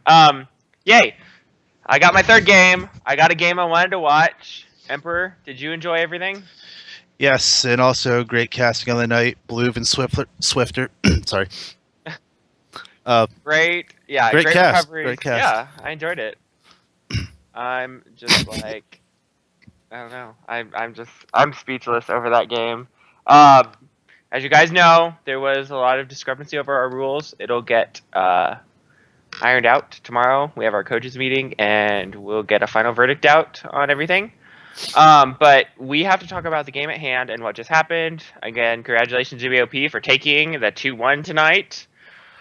Dan, Emperor, I need to really pick a name to call you. What would you have done on Insomnia's side to bring that win out? Okay. Let's start with the early game, the mid game, all this and that, fun stuff. Early game, Insomnia played it okay. You know, KRP got on his Yasuo. Of course, had to bring that out for the game 3. Was going absolutely ham. Around mid game, things kind of got a little bit shaky for them. Also, I have Full Metal Echo was landing perfect bindings. Runans was able to come in, pick up some nice kills on that. Masu on the Nautilus was making great teleport plays. it turned out somewhat in the mid game. Actually, it was around the 30-minute mark. BOP had a very sizable gold lead. Then you had KRP kind of going in 1v4, 1v5, just kind of doing his own thing. Was kind of bringing the gold back to the side of Insomnia.